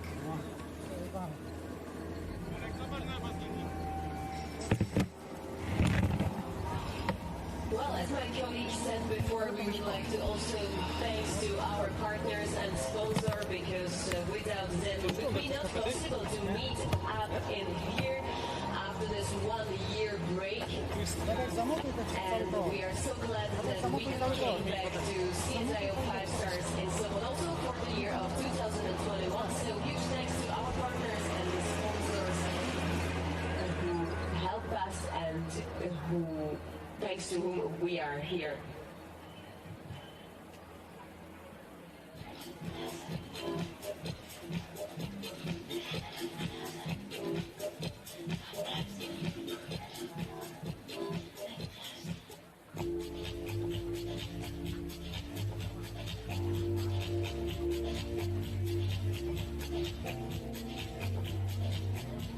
Kosmetyka podróżach i godrą w Sopocie dobiega końca, a zatem, szanowni państwo, wracamy na widownię i już za chwilę będziemy mogli emocjonować się trzecią i ostatnią odsłoną pierwszego tegorocznego konkursu Grand Prix CSIO Sopot. Jako pierwsi po przerwie technicznej za chwilę zaprezentują się reprezentantka Stanów Zjednoczonych Adrienne Sternlicht i klaczy Kristala.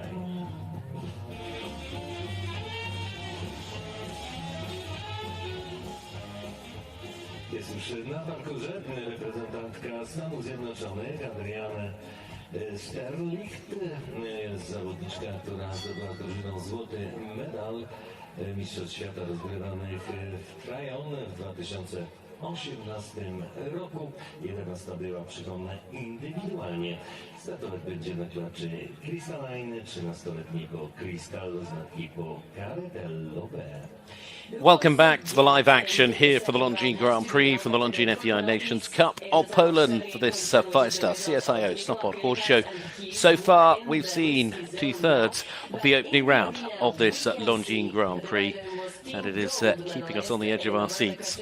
Fascinating course built by Poland's Szymon Tarant, and he's certainly challenging these horses and riders, some of the best in the world, in just the right way. Well, talking of some of the best in the world, this combination, part of the team gold medal at the World Equestrian Games in 2018 in Tryon, home soil for the USA. Adrienne Sternlicht, great to see her back in Europe. It's her first show since 2018. It's had a great run of results with her horses. She's got a really good team. Lots of wins on home soil, including a good set of results recently in the big classes in Wellington. 2 clears as well at the moment for the American riders. One from Brian Moore and the other from Lucie de las Fries.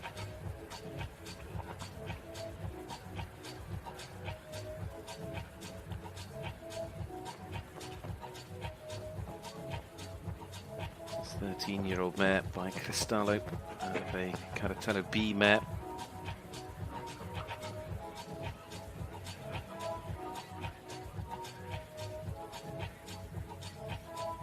Making easy work of the height. It's got such a big jump, but manages to do it in such a beautiful forward-going motion. Despite that, the clock just ticking on. She might just... Is she going to be okay? She is. She's judged it to perfection. well deserving the pat, the kiss, the cuddle. That was brilliant. That's 3 now for the United States of America. Adrienne will be very, very pleased. The American riders have certainly performed strongly here in this Longines Grand Prix. Of the 5 clears now, 3 of them for the USA alongside the Netherlands and Morocco. In terms of time, for reference, 79.68, it is the slowest of the clears. That becomes relevant because, of course, it sets the order.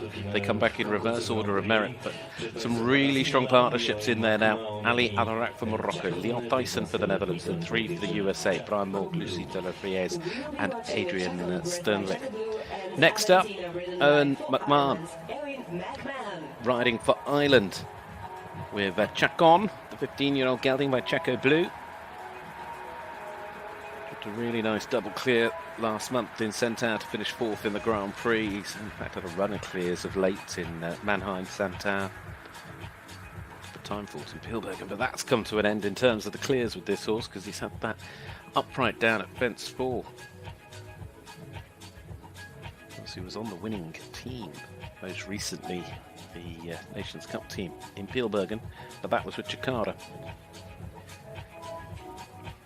He rides for Ludgebirben. This horse owned by Madeline Winter-Schultz.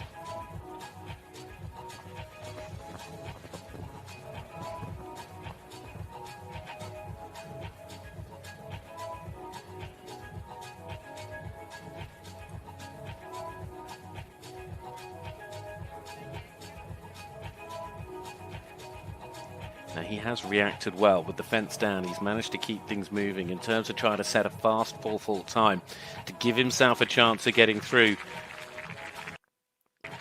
So where has that put him at the end of it all with that score of 4? 75.26. He's just in at the moment. He's gone into 12 for the 13 that will go forward into the second round of jumping. So it moves Alice Darney down into 13th. It pushes Christian Kukuk, his teammate, so to speak, from Lucas Stable, out. At the moment, we've got 4 riders on 4 still as it stands through to round 2. Peugeot, it's Italy. One of the most established riders for Italy, with multiple European Championship appearances, including the Team Silver back at Windsor. I remember being there in 2009. He also rode at the World Games more recently in 2018 in tryout out in the USA. This is Casago, 10-year-old stallion by Casal, out of a Carthago Z mare. There's an early fence going down, fence 3. We haven't actually seen that full yet. He rode this horse on the Nations Cup team down in Golomignon for clear and 4 back at the end of April. He was on the 5-star Nations Cup team in St Gallen, but that with Nadine.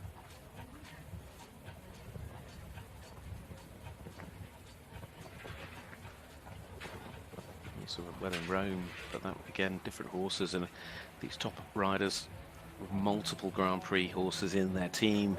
It's an essential part of the modern sport at this level to be able to rotate your rides from event to event, continuing to have that underlying talent as well, training, rising through the ranks, coming through.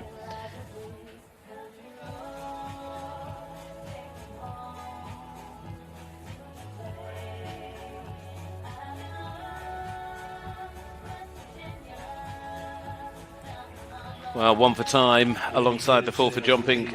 Giorgio Bucci there finishing on a final score of 5 with Casago, the 10-year-old. Not his day, unfortunately. There is, as it stands, one Italian that might get through. Antonio Alfonso and Chami on that single time fault, sitting in 8th currently. A lot of jumping left in the opening round of this Longines Grand Prix. There'll be some big names in the sport yet to go. In fact, here's one, Jos Verlooy, individual bronze medalist, team gold medalist from Rotterdam, the European Championships in 2019. Today he's riding Listiano van het Jinstind. teams in the European Championships at Rotterdam 2019. Combination that went well in Centaur last month. He started with this ride last year. It's gradually been rising through the ranks. Jos, who's currently the Longines ranked world number 14. In fact, he's the highest ranked rider competing in this class.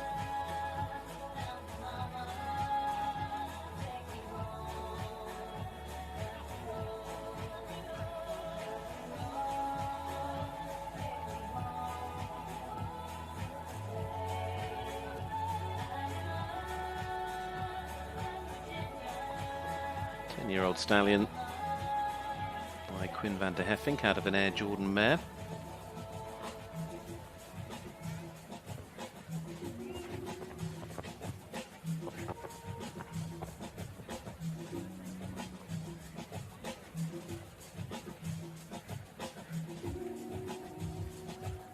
He's made easy work of it so far. He looks absolutely fine in terms of time.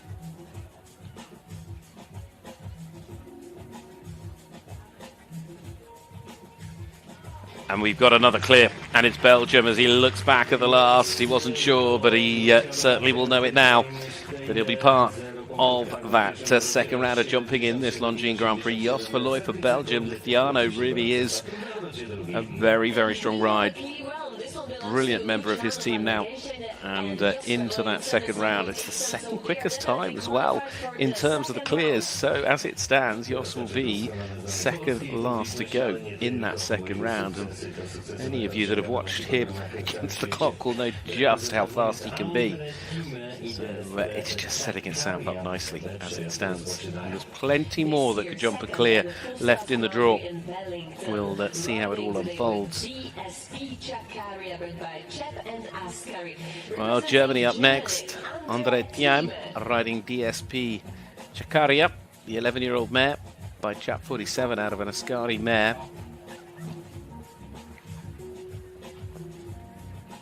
Combination were on the German team in the Nations Cup, the Longines FEI Nations Cup of St. Gallen. Jumped for clear and 4. Out in Florida in March. He went very well out in the USA, including finishing second in a 4-star Grand Prix. But he's also picked up some really nice results of late. He's got another very good horse called Crazy Girl that was second in St. Gallen in one of the classes there. Also was on the Nations Cup team last week with that horse in Ulgahan.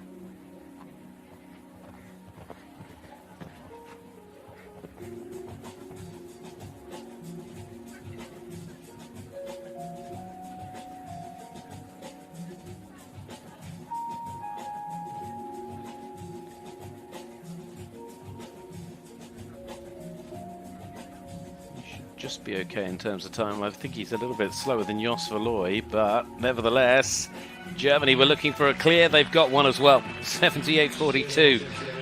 I had a feeling there were a clear or two more left in the draw. Andre has certainly proved it. DSP Chakaria goes safely into the second round of jumping with that round. It is the fourth quickest of the clears. It means now we're up to 7 clear rounds. So that adjusts things slightly as well, because you've got those 4 riders on a single time fault. That counts for your top 11. There's only 2 riders now hanging on with fast 4s, Marcus Enning and Julien Anquetin. It's Germany and France on the bobble, so to speak. But we move on to another that could very easily become part of that clear round list. The Longines ranked world number 16, Belgium again. Peter de Vos, another part of the team gold medal winning performance back in 2019 at the Europeans. That day on Claire Z. Today, with a part that has been a key member of his team over the years. 18 years old now is a part. No, sorry, 16, isn't it? Yes, 16 years old, this gelding by Lorino out of a Bergeraff mare. It's won a huge amount of money for him in their time together. Just shying away from the water, and very unusual. It's not that it wouldn't have seen that before.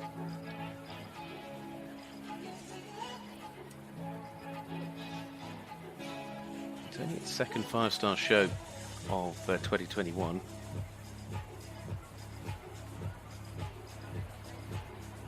He's put his hand up. He decided enough is enough. Hugely experienced horseman will know this horse very, very well with their time together, and you'll know when there's a moment to just put your hand up and say, well, leave it alone today. You don't need to prove anything. Watch them win back-to-back World Cups in Stuttgart in 2018 and 2019 on their day. They're one of the best in the world, but today is not their day. So things don't change in terms of the order. Clear rounds as they stand. Morocco's Ali Alarak is to them. Jos Verlooy, Belgium. Netherlands is Leon Thijssen. Germany's André Thiem. Then 3 for the USA. Brian Moore, Lucie de la Suarez and Adrienne Sternlicht. Then you go on to the single time faults. Laurent Goffinet, Fernando Martinez Summer, Antonio Alfonso and Harry Charles. So that's France, Mexico, Italy, Great Britain. And as mentioned, you're then looking at 4 faults of Germany's Marcus Hennig and France's Julien Anquetin. Next up, it's Norway. Marie Longman Valdar riding Algorithm, the 16-year-old gelding by Jura Comes Tampa out of a Calvados mare. Marie, who's based in Belgium.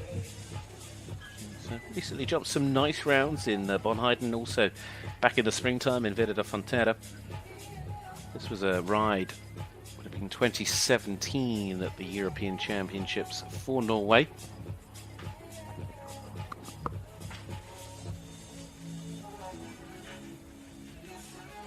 It's a horse that she's campaigned on the World Cup circuit.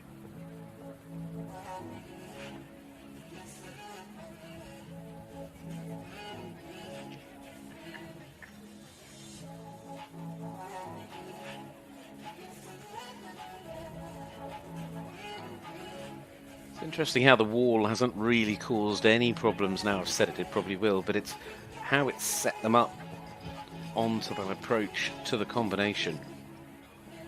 The combination certainly caught 1 or 2.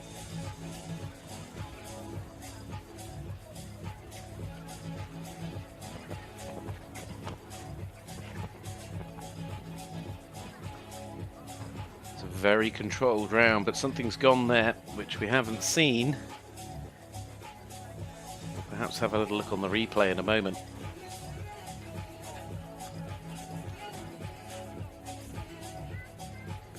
She's going to pick up a time fault as well.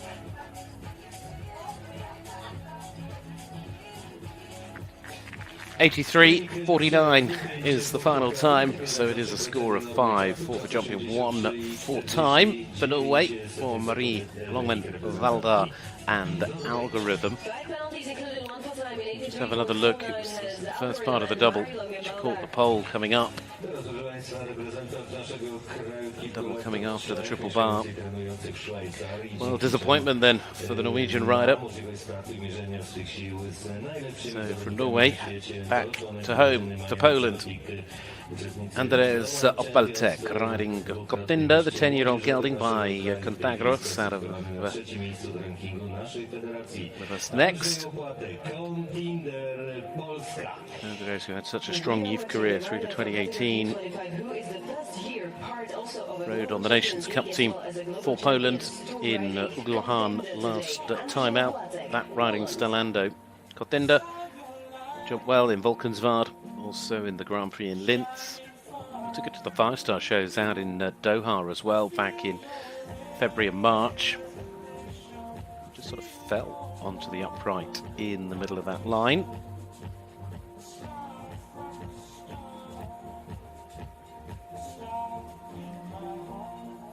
Disappointing for Poland at the moment. They haven't got a rider in that second round as it stands.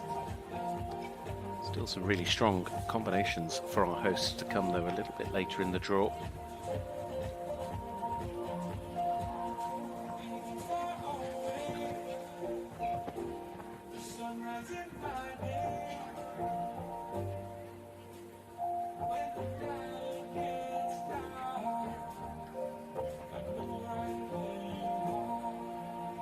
Two to jump.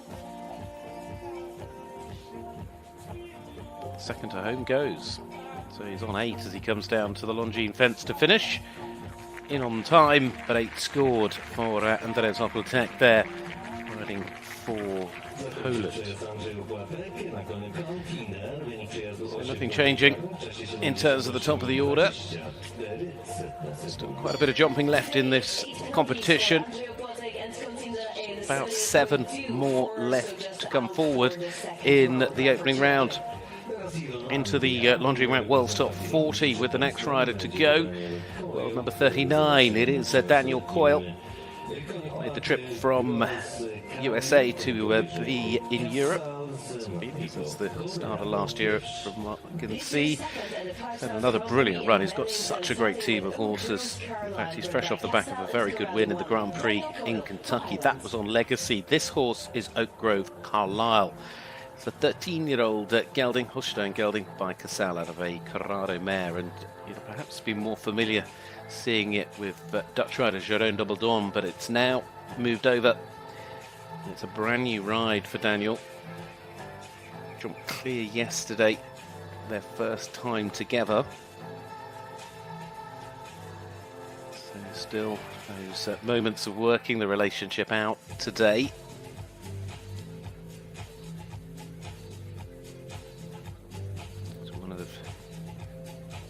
Very strong contingent of Irish riders here who of course play their part in that Longines FEI Nations Cup of Poland on Sunday afternoon.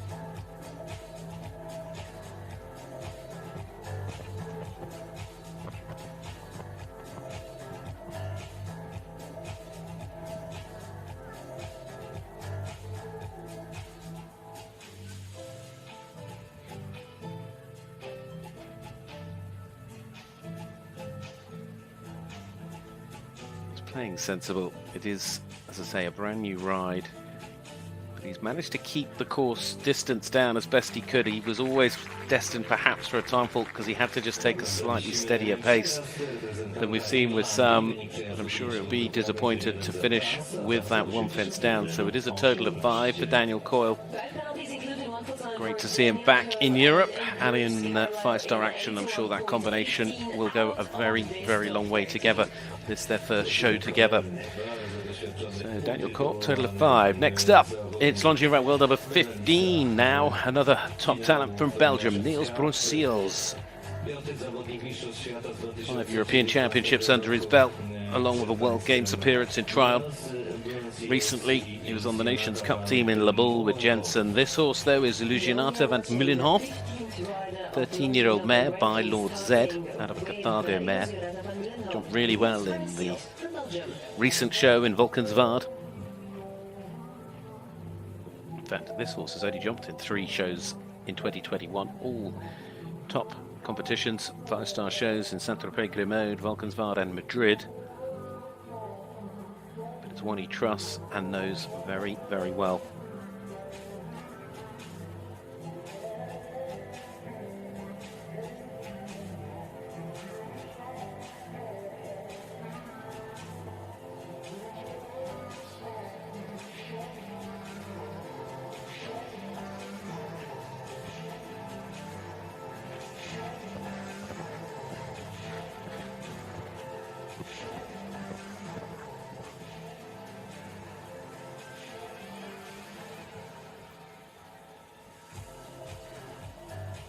Plenty of life, really explosive horse when it bounces from the floor. Time-wise, he's actually moving on quite quickly here. He's going to be far away from being a good, quick clear, and he's certainly clear, 78.31. In fact, it's only the 4th quickest of the clears to show you just how fast the others have been, but it's another through for Belgium. It's another clear in the opening round of this Longines Grand Prix. That second round is certainly spicing itself up to be quite an afternoon of sport here in Sopot in Poland. Niels Bruynseels joins Jos Verlooy. Those are the 2 for Belgium. So So 2 for Belgium, 3 for the USA. Then you've also got in there for sure with clears at the moment Germany, the Netherlands and Morocco. That clear round has also adjusted things lower down the order because it means now there's only one 4-fault round currently able to get through, and that is Marcus Enning and Misanta too. Because with the clears and the single time faults, they make up the top 12 positions. We're slowly getting towards the end of this class, but there's plenty left to still maybe see another clear round or even 2. Maybe more, we'll see. This is Michael Christopherletti riding Wojciech Cassia Pleasure. It's a 10-year-old mare by Cardento out of a For Pleasure mare. He's had that early fence down. He's had this ride since the start of last year. He jumped well down in Via de Frontera, also in Kronenberg.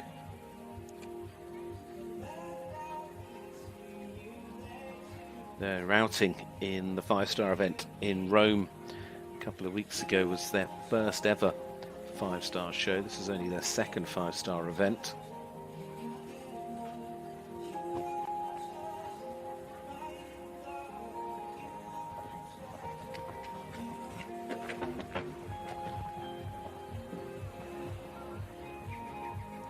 He got unsettled at the triple bar and then found himself with nowhere to go when he got to the double.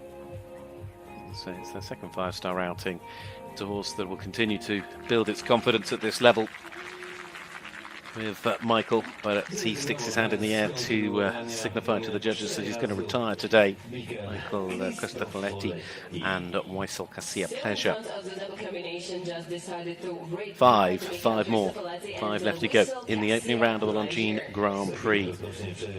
145,000 plus euros on offer here. There's a lot on offer and a lot at stake for these horse and rider combinations this afternoon. It's an amazing setting here in northern Poland. It's a seaside region city, Sopot. We're out just by the sea. We're on the southern coast of the Baltic Ocean. Ireland up next, Alexander Butler. Second yesterday on Pico. Grand Prix ride is Chili B. 14-year-old stallion by Berlin out of a Cardento mare. Was second in the ranking class in Sambrin in May. That was their last class together. He's had a little bit of a break with this horse. Meanwhile, he went with Athene to the Nations Cup in Bielbergen, where he was part of the winning team. Ireland, who absolutely dominated that day with double clear after double clear from their riders. And he was one of them. Had a brilliant Grand Prix win with this horse in Bonheiden back in April as well.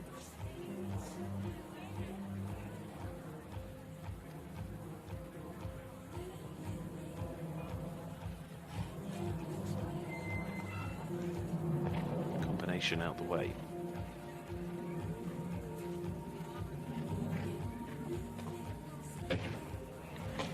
Again, a fence that we hadn't seen fall, but it certainly went with vengeance.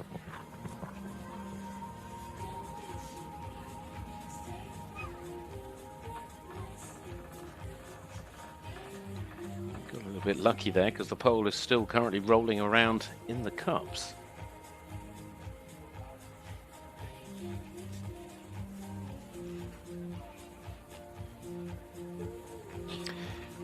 Just in on time, 4 it is as a score. It hasn't been the day for the Irish in this Longines Grand Prix. Alexander Butler and Chili B, 4 faults scored. Their focus will of course swap now to Sunday. Still just that 1 4-fault round hanging on into the top 13, but it's 73.66 in terms of time from Marcus Enning, who absolutely flew once he'd had a fence down coming into the combination.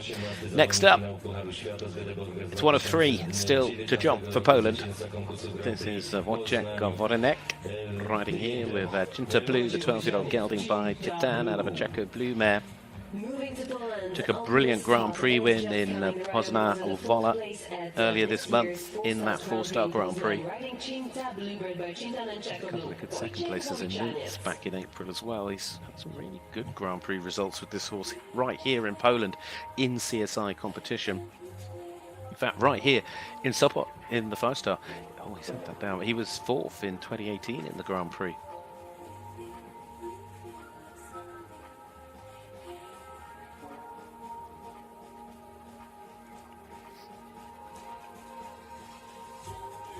Pretty sure the wall now is the only fence we haven't seen fall at some point during this Grand Prix.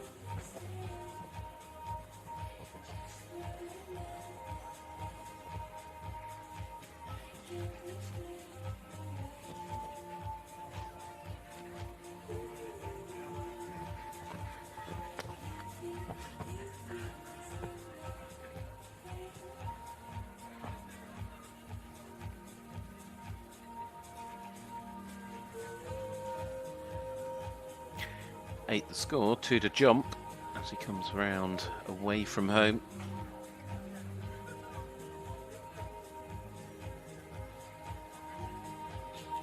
Might just take a time fault with him as well, so 9 it is when he crosses the line with that 1 for time. So unfortunately it isn't to be for that combination for Poland. So Wojciech, who finished 4th, as I say, here in the Longines Grand Prix 3 years ago.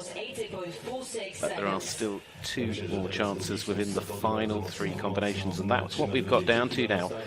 We're in to the final 3 to go in the opening round of this Longines Grand Prix.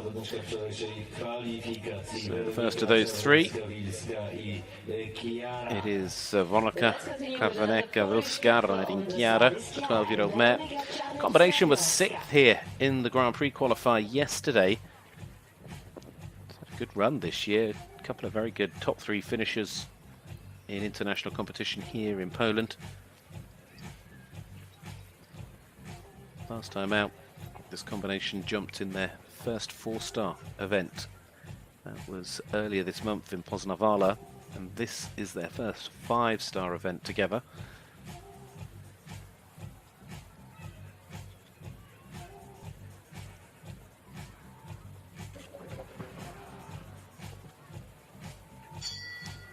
Once she'd had the fence going down in, coming into the combination, the horse just was drifting a little bit and confidence had gone as it lost its momentum. She really had no choice but to just allow the bell to go, let the team in there to rebuild things, and then she can go again. It's about building confidence and just learning as you move up through the levels.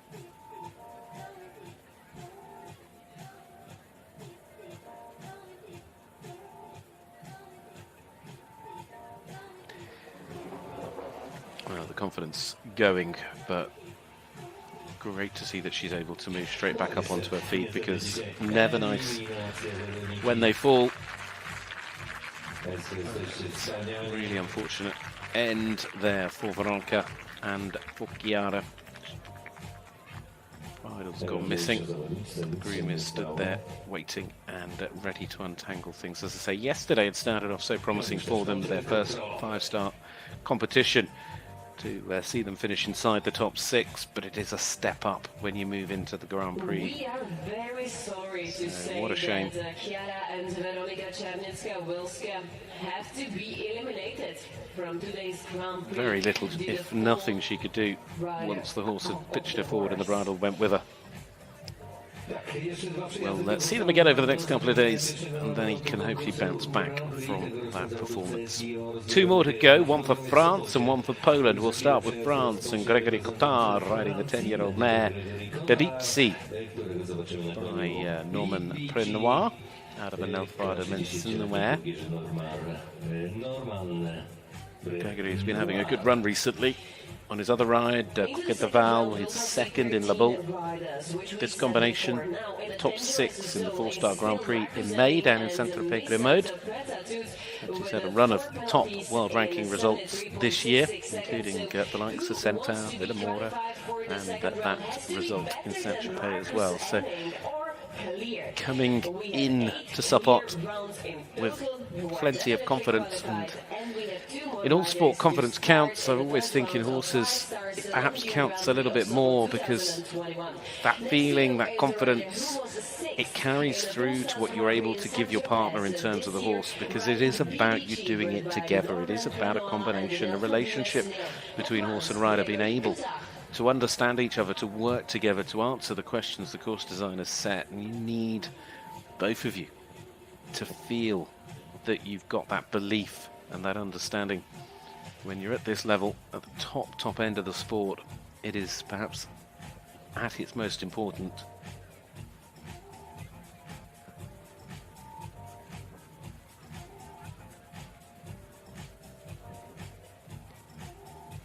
He's got the line of 3, 4 and 5 behind him. And it comes down to the combination. A, 2 strides, B, 1 stride out over the parallel at C.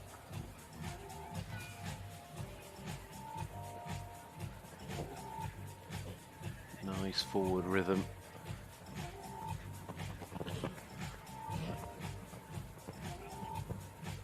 Beautiful control from the triple bar down to the double. But there's the pole. Certainly 1 or 2, if not more, that have had that over the course of this opening round. We will be safe in terms of the clock. But 1 fence down and 78.61 is not going to be fast enough to dislodge Marcus Henning's fast 4 that's still holding on to 13th place. And at the moment, with 1 left to go, all the clears obviously knew they were going through, but now all the time fault rounds will know as well that they will have an opportunity in the second round of the Longines Grand Prix. It is only Marcus Henning and the fastest 4 that could yet be dislodged, because there is 1 more to go in the opening round. And it's a rider that finished 3rd in this Grand Prix back in 2018.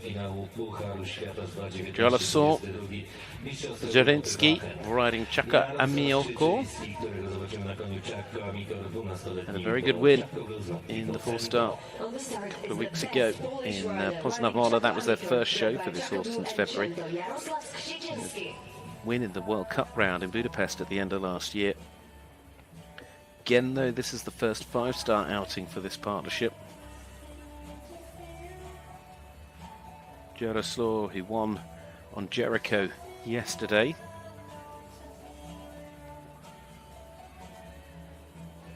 But that has gone, so unless he can be faster than Marcus and leave the rest of the fences up, it'll be Marcus Henning that'll get us underway in that next round. As long as we take the full 13 forward, the 25% of the 50.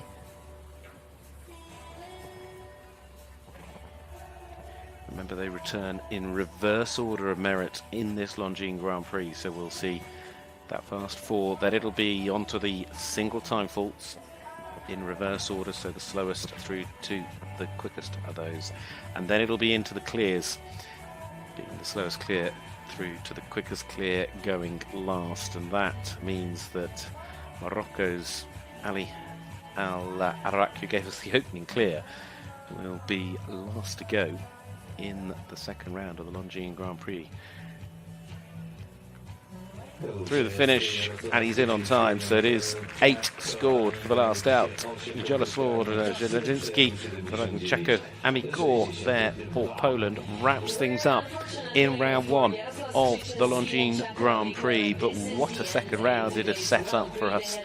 The riders coming back in reverse order of merit. The top 13, those with faults, will carry them forward, and that in its own right will create an interesting set of circumstances, because they stand the chance, even with a fault, to perhaps rise up through the rankings if the clears or the others above them make mistakes. But here is the order.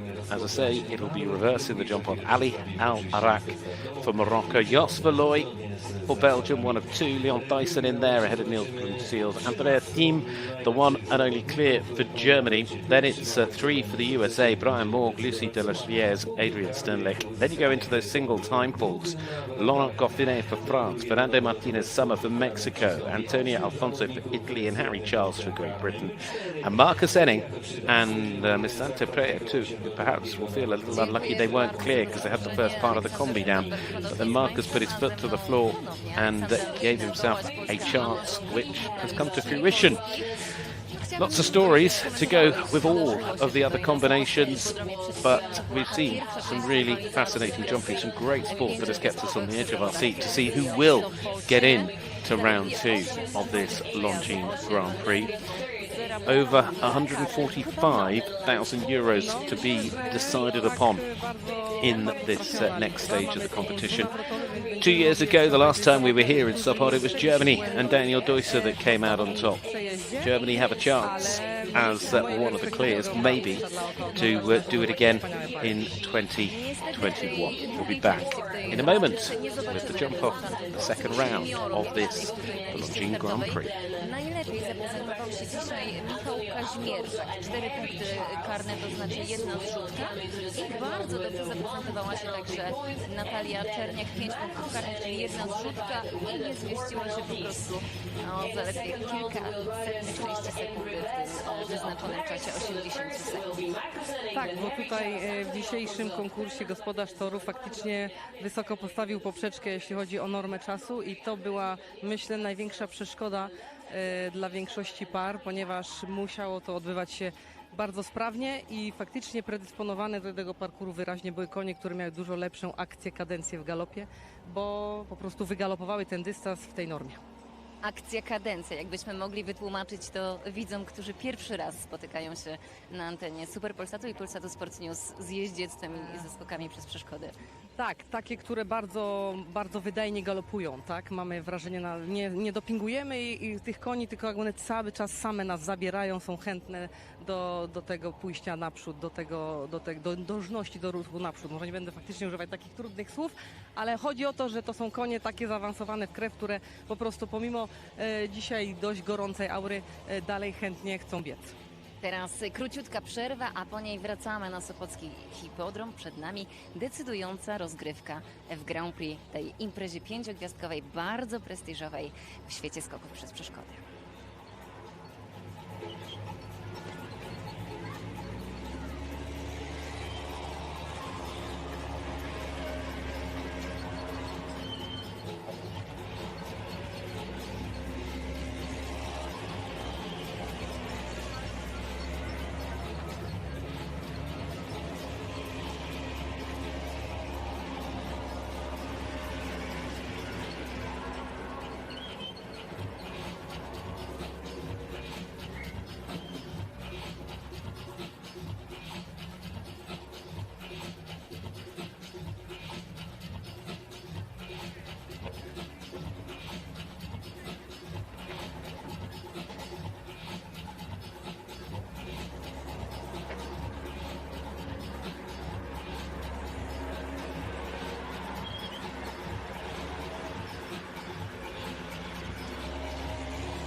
Ladies and gentlemen, we are just in front of the second round. We will have the best riders into the second round. We will start with the penalties from the first round in reverse order of the merits. So they will fight in the order. Marcus Henning, who will start with the 4 penalties. He will be the first and the last who will start the best rider of the first round. We prepared for you a 3D animation of the course in the second round because the course will be a little bit different than in the first round. In the second round, we will start with obstacle number 8, which is Longines FEI Jumping Nations Cup of Sopot obstacle vertical 160 centimeters high. Then we go on with the 10A, which was the first part of a double combination. It's the Longines 10A. Obstacle now we have 11, which is vertical with a Liverpool. We are going to wall number 6, 160 centimeters high. Then we proceed into the triple combination. We stay with 7A, which is Obster, and 7B, which is vertical. Then we have a rollback to new obstacle number 15, which is a red vertical. We continue with number 5, which will be an Obster, and then on the right hand, a long way to the end, number 13 will be the very last obstacle of the second round of today's Grand Prix. It's Obster with the logo of Longines, the main sponsor of 5 stars Longines Grand Prix of Sopot 2021. This is the course for our best 13 riding combinations who should join us into the second round. Let's see who will be the champions. Who of them will be the winner of the 5 stars Grand Prix of Sopot 2021.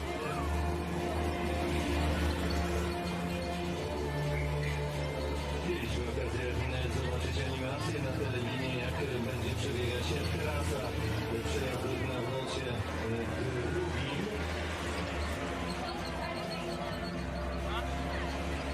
Za chwilę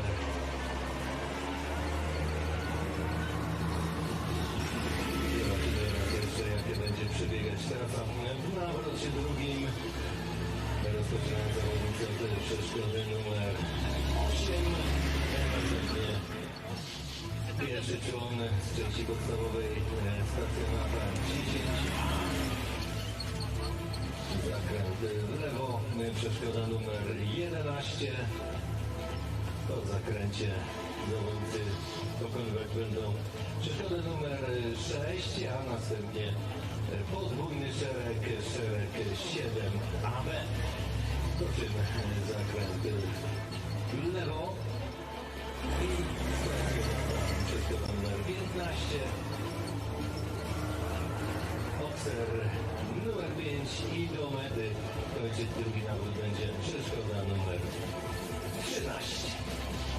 I widzisz, i proszę Państwa, zobaczymy w drugim nawrocie 12 udział w nawrocie drugim reprezentant Wielkiej Brytanii Michal Kazmierczak, który drugi na liście startowej, a lista startowa drugiego nawrotu to zawodnicy zapisani. Oh, we're getting a little look at the jump off course. As you can see, they started over 8 on to 10. First part of the double to 11, looping back round to the wall and then to the first 2 parts of the double. It's a real rollback turn after that to that new fence 15 before they come to the final 2 of 5, and it's a long open gallop on to that final fence 13, as it was in the opening round. Twists and turns are plenty, but there's a lot of room to gallop as well. It'll reward both. Here's the starting order. Marcus Henning, Misanto Preetu comes back on a score of 4. The only rider to do so. Germany start things off. Harry Charles and Romeo to follow them. He, the first of those, on a single time pull. Then it's Antonio Alfonso Charmy for Italy, Fernando Martinez Sommer Corbaika for Mexico, and Laurent Goffinet with Atom Desertis for France. Those all on a single time fault. A single fault that will carry forward. Then you're into the clears. 3 for the USA. Adrienne Sternlicht, Christeline, Lucie Desserriers and Hester, Brian Morgay, Barry de Reverton. Then it's Germany's Andre Thiem, DSP Jakaria, Niels Bruynseels, the first of 2 for Belgium with Illusionato van Mullenhof. Leon Thijssen, faithless for the Netherlands. Jos Verlooy, Luciano van het Winstedt for Belgium. And the last to go, the fastest clear, Ali Alahak for Morocco with USA de Riverland, who is going to come out with the lion's share of that 145 plus €1,000 prize fund. Marcus Henning has certainly won his fair share of Grand Prix in his career. He's one of the greats of the sport, one of the greats of all time. But today, maybe a win is off the cards in terms of what he's able to achieve. But what he needs to do when you bring 4 faults forward, and you're the only rider to do so, first you need to leave them up. That's key. Because then, if you can set a quick time alongside going clear in this round, any of those clear rounds that have a fence down will, of course, drop onto a score of 4. If he's faster than them, he'll then be able to rise up the order. The same with those on a single fault. If they have a fence down, they'll drop below him because they'll be on a score of 5. So he's got to be clear, he's got to be quick. He'll give us an idea of where we're going as well. They start over that Longines FEI Nations Cup upright. Then it's across the ground. First part of what was the double. Upright to start things off. Water trait caused his problems in the opening round, but Marcus really allowing the ride to move across the ground. Look at how quick he's going, but he's, remember, carrying the 4 from the opening round. Lands out of there in 28-29 seconds, but this is the tightest of turns. Makes it look easy. Lands there in 35. It's a long run, and he's still got 1 to jump. Now he really allows the horse to open up. Misanta Prayer 2 sets the standard 48.68. He goes clear in this round of jumping. From what I can see, that means he finishes on that score of 4 across the 2 rounds. So Marcus sets things up nicely. He did what he needed to do. He certainly wasn't slow, and it'll be fascinating if one of the clears goes on and wins this, whether they can go any quicker than Marcus has just managed, because you can only but imagine how fast he was pushing. But there we have it, 48.68, Marcus Henning on a score of 4. Now, Charmy goes next. Interestingly, it means that what we see, but I have no confirmation, is Harry Charles and Romeo not coming back. So it is Antonio Alfonso. The first of those on 1 fault with Charmy. Time allowed was spot on. Plenty of riders getting well inside, but at the moment you decided just to take a slightly steadier pace, which of course perhaps helped to make sure you could jump the fences clear, but then you were caught by the time. Now again, similar position to Marcus Henning. Need to leave them up, need to go quickly, but of course a fence falling already means that you would drop below Marcus.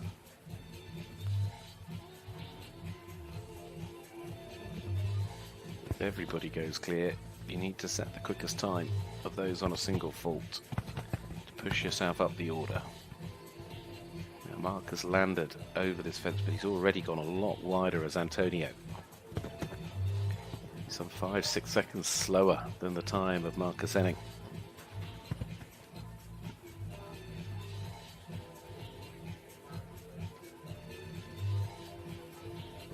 The gelding to open up a little bit as they come to that Longines fence to finish, and he has just picked up 1 for time as well. Of course, this is a 2-round competition, so it's still 1 for every 4 seconds commenced. So 2 faults is the score.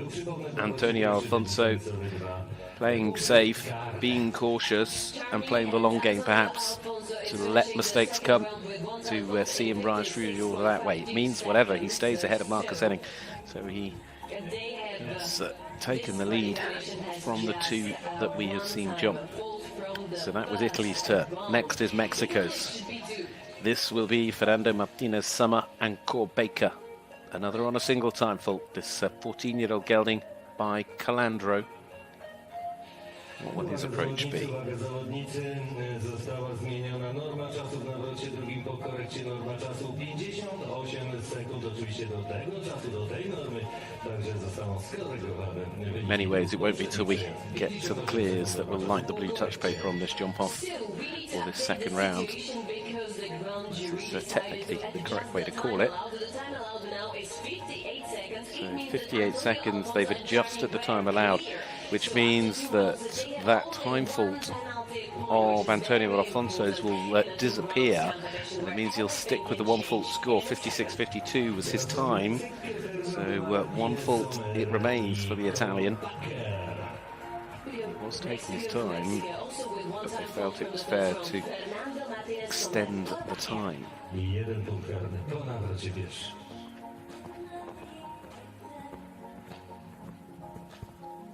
First two fences out the way. Again, not taking any undue risks if he can help it.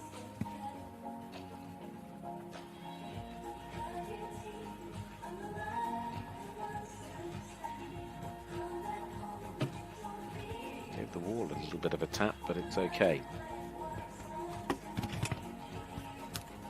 Double out the way. Round he comes.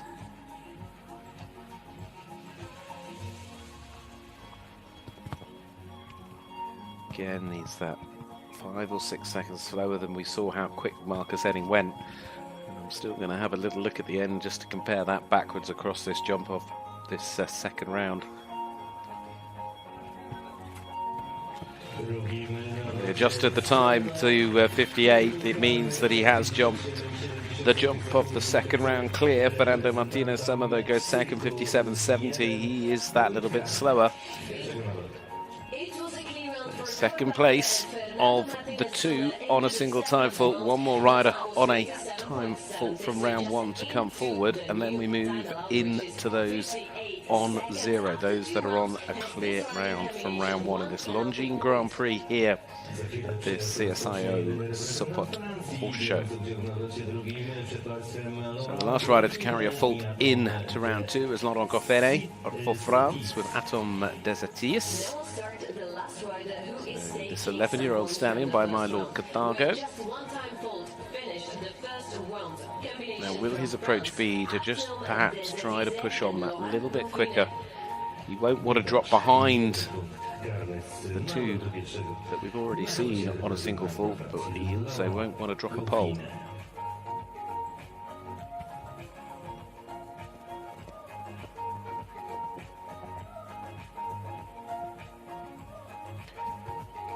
So if he can get round and be the quickest of these three riders on a single fault, then he is in the prime position to be the one rider that benefits most from any of the clears that have a fence down. And when we get to those clear rounds, they perhaps under that bit more pressure because they know they're battling out for a potential win right from the off. Of course, the faster you go, the wider the opportunity to make a mistake. He's significantly quicker than the other two on a single fault. He's still got one to jump. 56.52 was the time to beat, and he's done it by some way. 53.67. We know there's plenty more pace left in this course, but that's not what it's about at this point.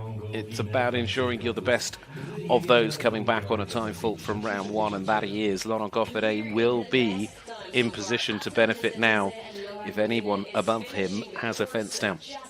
So we move on to the clears, but at the moment, Laurent Gofferet, the best of the bunch for France, Atom Desertius, with that one full score.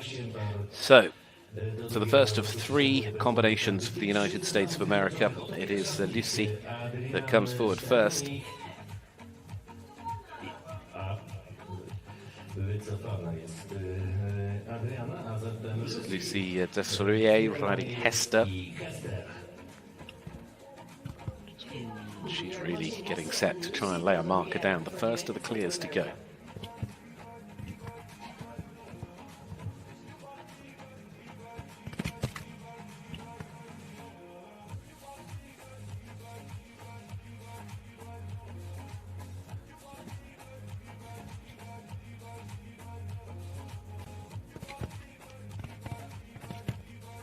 For reference, we know a quick time back over this fence is 35 seconds.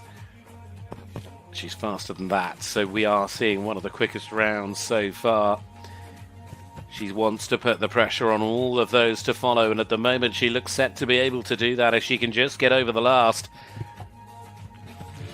She stops the clock, 48.16.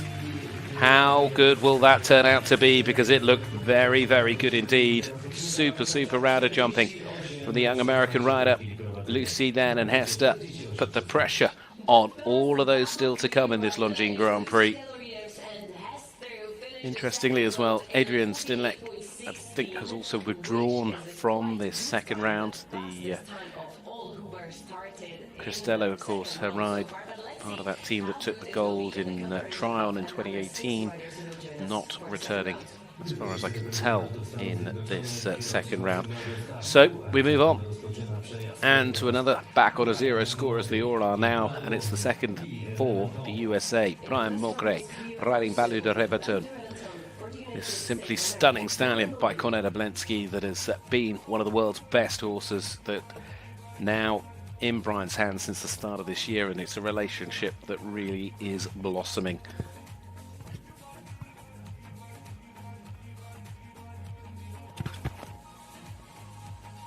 He's full of confidence. They work so well together.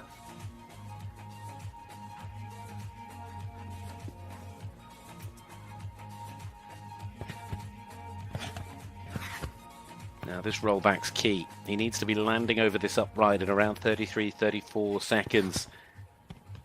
He's sort of there or thereabouts at the moment. Look at the confidence. He can just sit and kick. He's really letting the horse stretch. Ballou de Reverton is enjoying himself out here in Sopot. Fires over the last 48.09. He's done it in terms of time. He's done it by 5 or 6 100ths of a second at the moment. Brian Mulgrew and Ballou de Reverton for the USA has gone to the top of the leaderboard in this Longines Grand Prix. Exciting round of jumping from a really exciting partnership. They really formed such a strong bond so very, very quickly. And Brian has proved his talent all the way through the youth ranks, getting his opportunity at the top table of the sport, and he's grabbing it with open arms. Next up, the challengers will keep coming, and this is Anderlecht for Germany. Germany's one chance, of course. Germany, who took this title the last time it was held here in 2019, that was Daniel Deusser. This, though, is DSP Chakaria, who's recently been in very, very good form.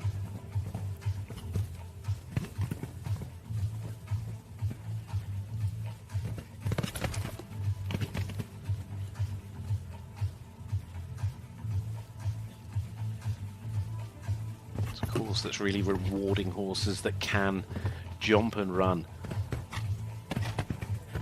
Got to be able to move quickly across the floor, but then they get here and they've really got to prove their ability to turn as well. And he's there, he's not far away.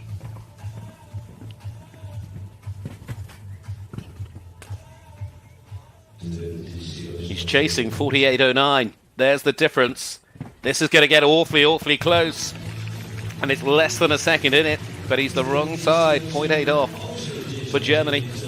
Andre and DSP Chakaria go into third, and that now starts to demonstrate just how tight things are at the top of the order in this Longines Grand Prix. The best of the best are competing. You put them together, you get action like this. But it's USA first and second, Germany now third. 3 in a row go clear from the first of the 3 clears that we get to see.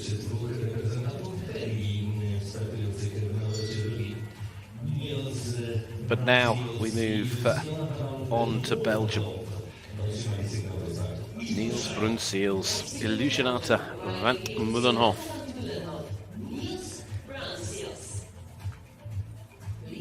13-year-old mare by Lord Z for the Longines rank world number 15.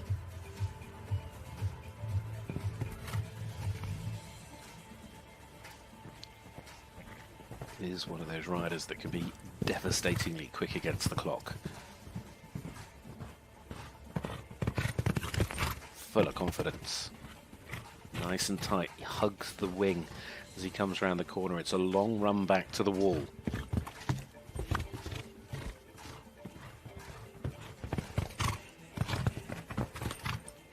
Now again, you're looking for around 33 seconds on landing. He's there. He wouldn't be far away. He's certainly got his chance. How fast dare he gamble as he comes down towards the last in this Longines Grand Prix? Where's the clock going to stop? Again, they are pushing the envelope. They are all on the edge of what is achievable on this course. He's within half a second of the top, but it is into third. The top three, top four now, separated by 0.8 of a second. Niels Bruynseels goes into a podium position then with Illusionato van der Meulenhof.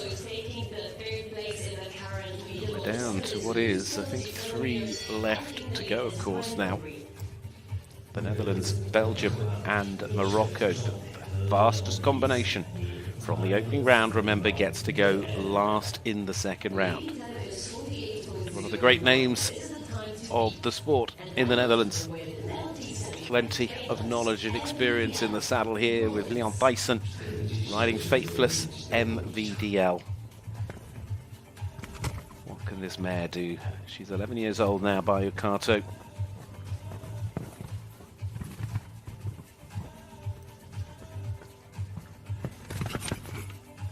The way this has gone, there is not a moment to take a pull. You've just got to make sure if you're going for it, you keep moving forward.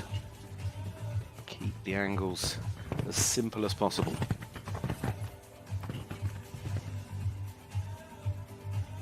Varying degrees of turn back to this upright. Just a little bit down. I think he's sort of a second off at the moment. With it being so tight at the top, he's going to need something a little special as he absolutely gallops towards the last. Pops over that final fence. And it's again within 0.8 of the lead. He certainly made up time coming down towards that final fence. Leon Thijssen then goes into 5th. Top 5, 0.8 of a second.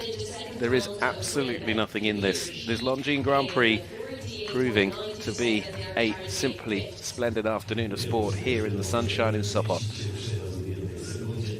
2 to go. Belgium and Morocco looking to try and dislodge Brian Mogg, Baluda Reverten from the top of the order here in this Longines Grand Prix. Has the young American done enough to make a very big entrance into European competition? This is their first show together, leading the way at the moment here in Europe since that partnership came together earlier this year. But Jos Verlooy, the highest ranked rider here in terms of those Longines world rankings. He's the world number 14. He's the team gold medalist, individual bronze medalist for the European Championships. This horse, Lithiana Van Het Ginstein, 10-year-old stallion that has certainly been getting better and better recently. Jos is just another of those riders that's very naturally quick. But it is still a horse that's picking up mileage at this level, and he'll be aware as just to how many risks he's able to take.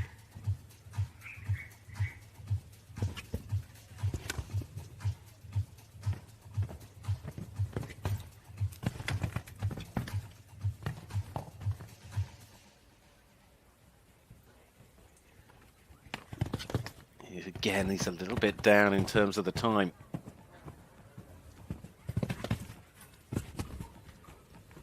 Clock just ebbing away from him. As fast as he isn't fast enough. So 6th he'll be, as it is for Jos Verlooy. Lithiana Van Het Ginstein jumps the double clear in the Longines Grand Prix, but it is 6th at the moment with 1 left to go. Just got the feeling from the off he wasn't able to just perhaps extract that sort of pace that will come with that partnership. It's not quite there yet.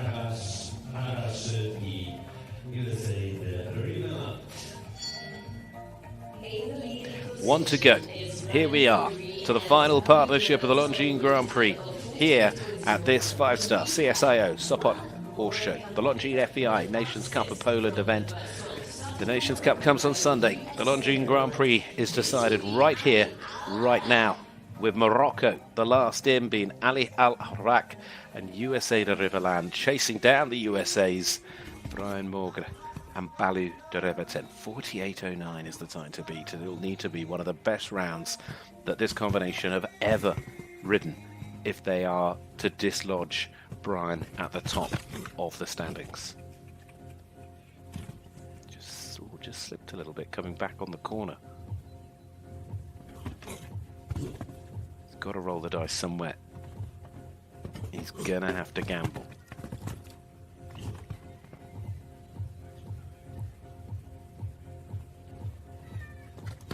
He's not quick enough, I can tell you now. As fast as he's been able to go, and he really hasn't stopped pushing. It's so tight at the top though.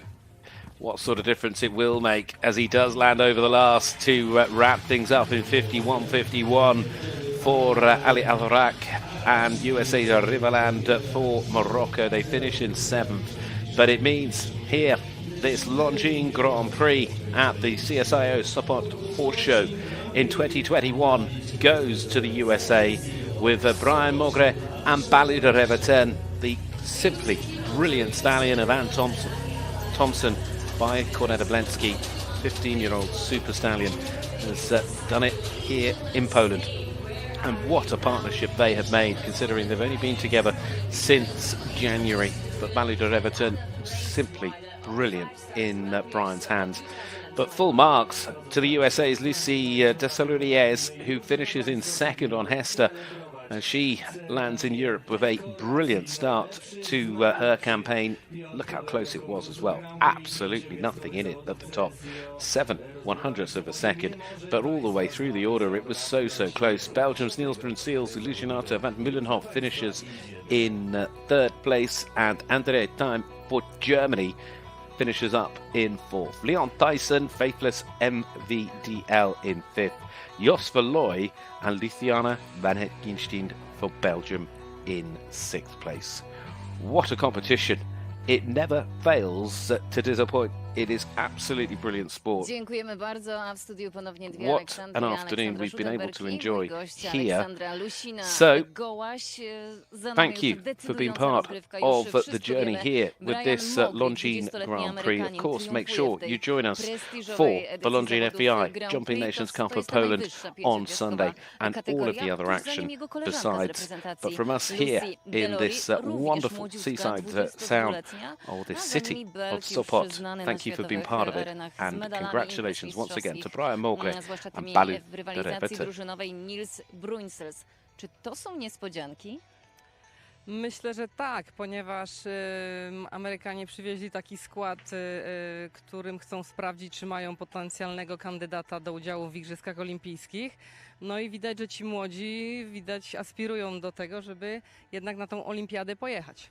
Nick Skelton, czyli wciąż aktualny mistrz olimpijski z Rio, zdobywał złoty medal podczas tych igrzysk w wieku 58 lat. Tymczasem tutaj nam triumfują ledwo 20-latkowie.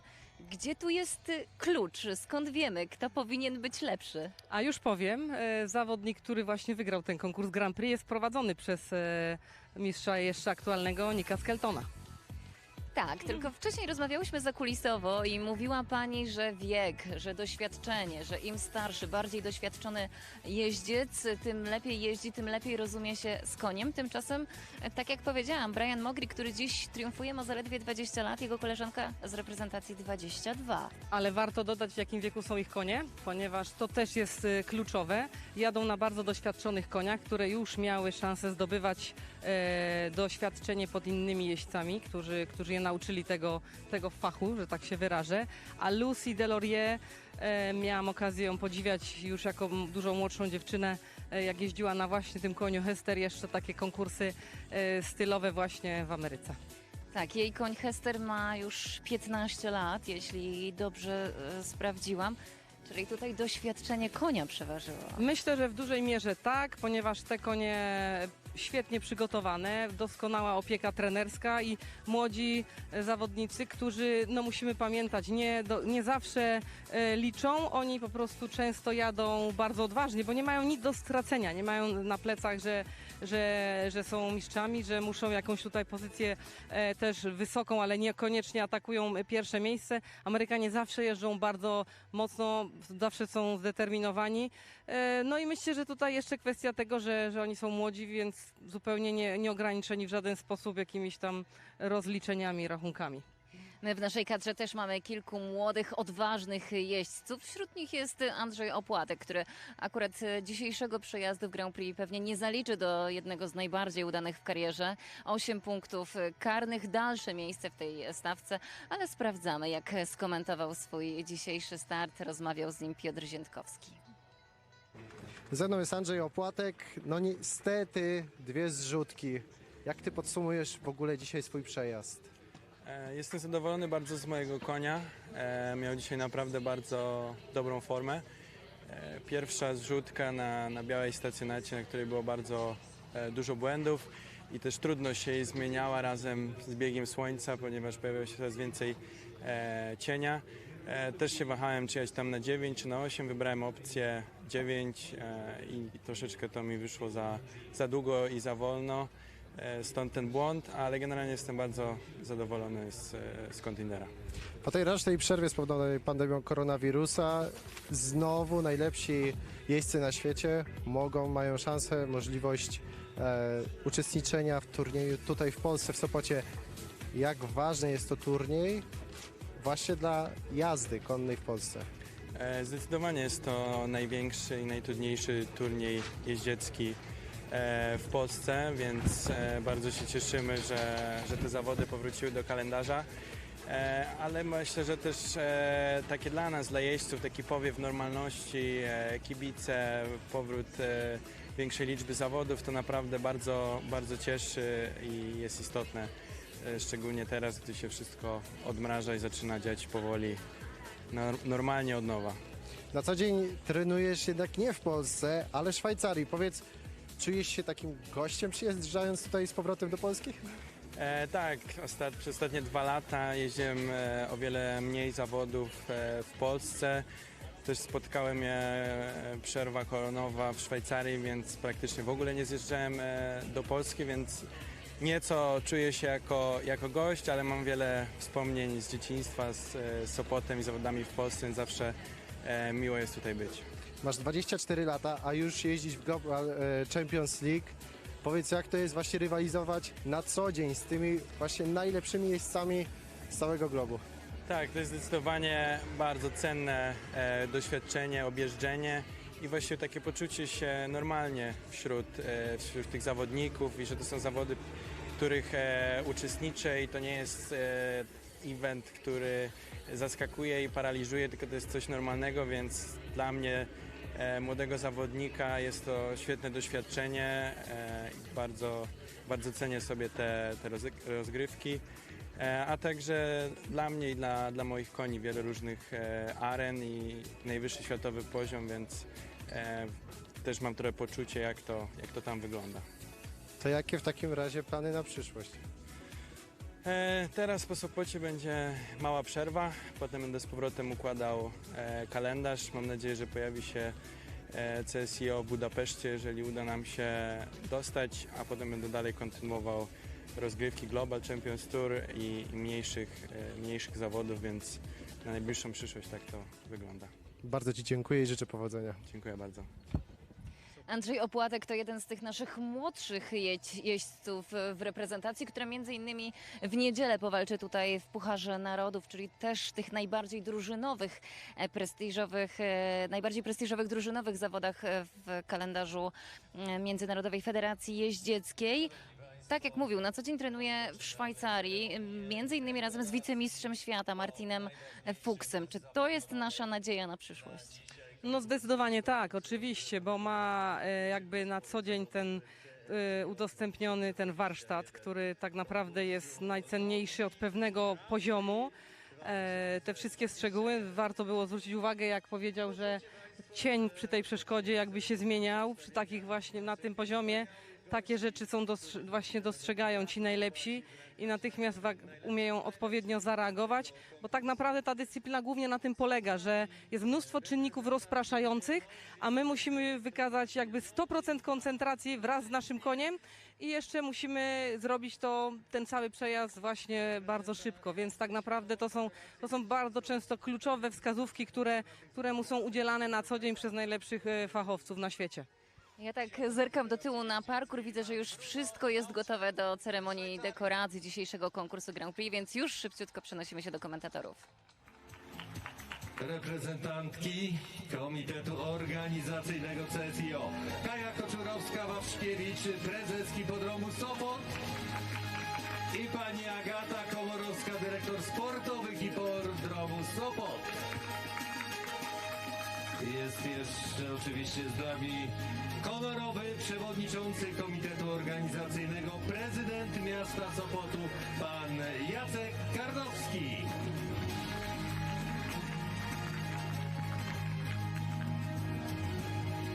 Ladies and gentlemen, this is the time.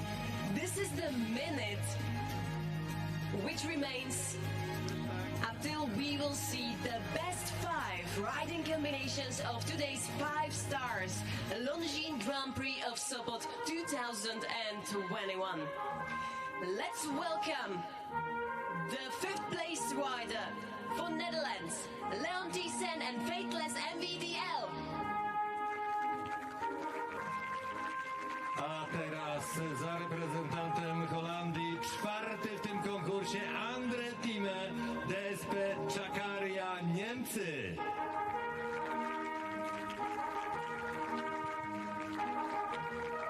At the bronze position, the 3rd place rider for Belgium, Niels Bruynseels and Illusionata van Mulenhof.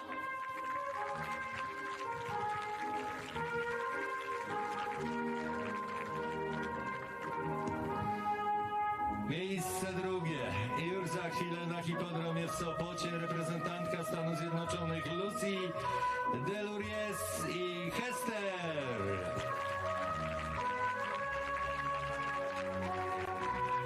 Let's get some noise for the winner of 5 stars Longines Grand Prix of Sopot 2021 for the United States of America, Baloo de Reventon and Brian Mulgrew. A teraz zwycięska para konkursu Longines Grand Prix Sopot 2021, Brian Mulgrew, Baloo de Reventon, Stany Zjednoczone.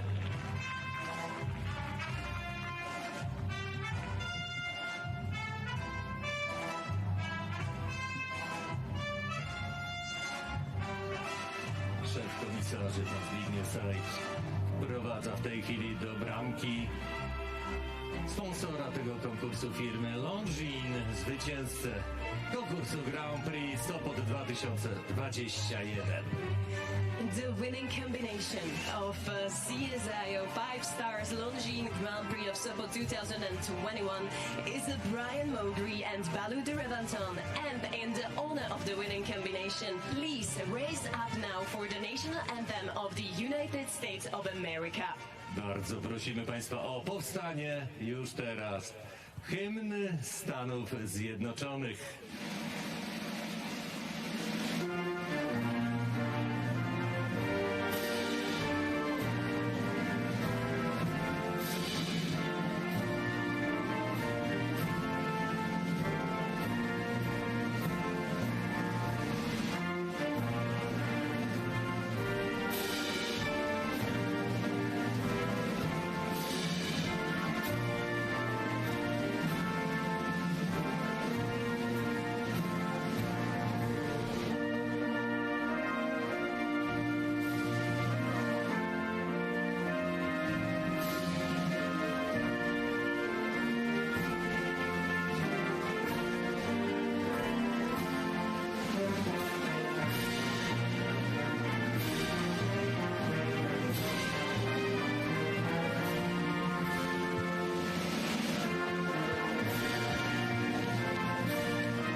Brian Mowgli and Balou de Riventon. Brian Mowgli, Stany Zjednoczone, Balou de Riventon. Miejsce pierwsze i już teraz do zwycięzcy konkursu podążamy wręczyć mu nagrodę od sponsora tego konkursu, firmy Longines. Zegarek właśnie tej marki, pan dyrektor Leszek Pil. The beautiful Longines watches are given to the winner by the brand director of Longines, Mr. Leszek Pil.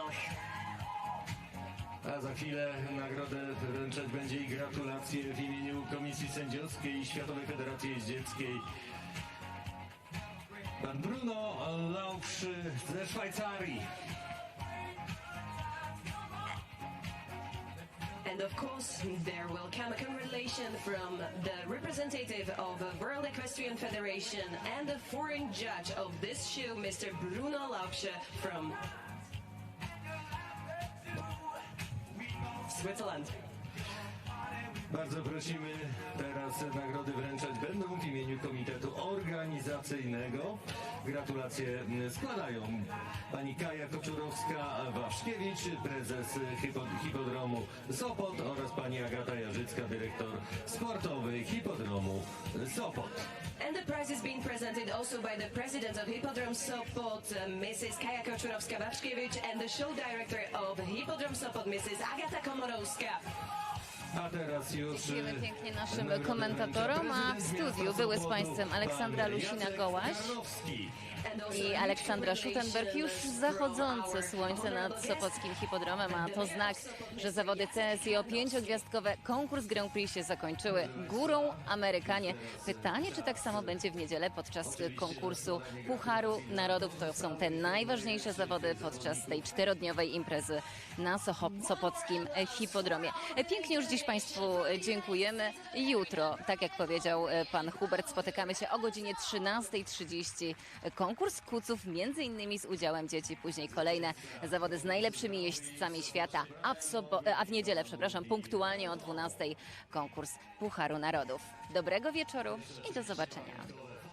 Zdjęcia, które obejdą cały świat i my już bardzo prosimy naszych gości o składanie gratulacji.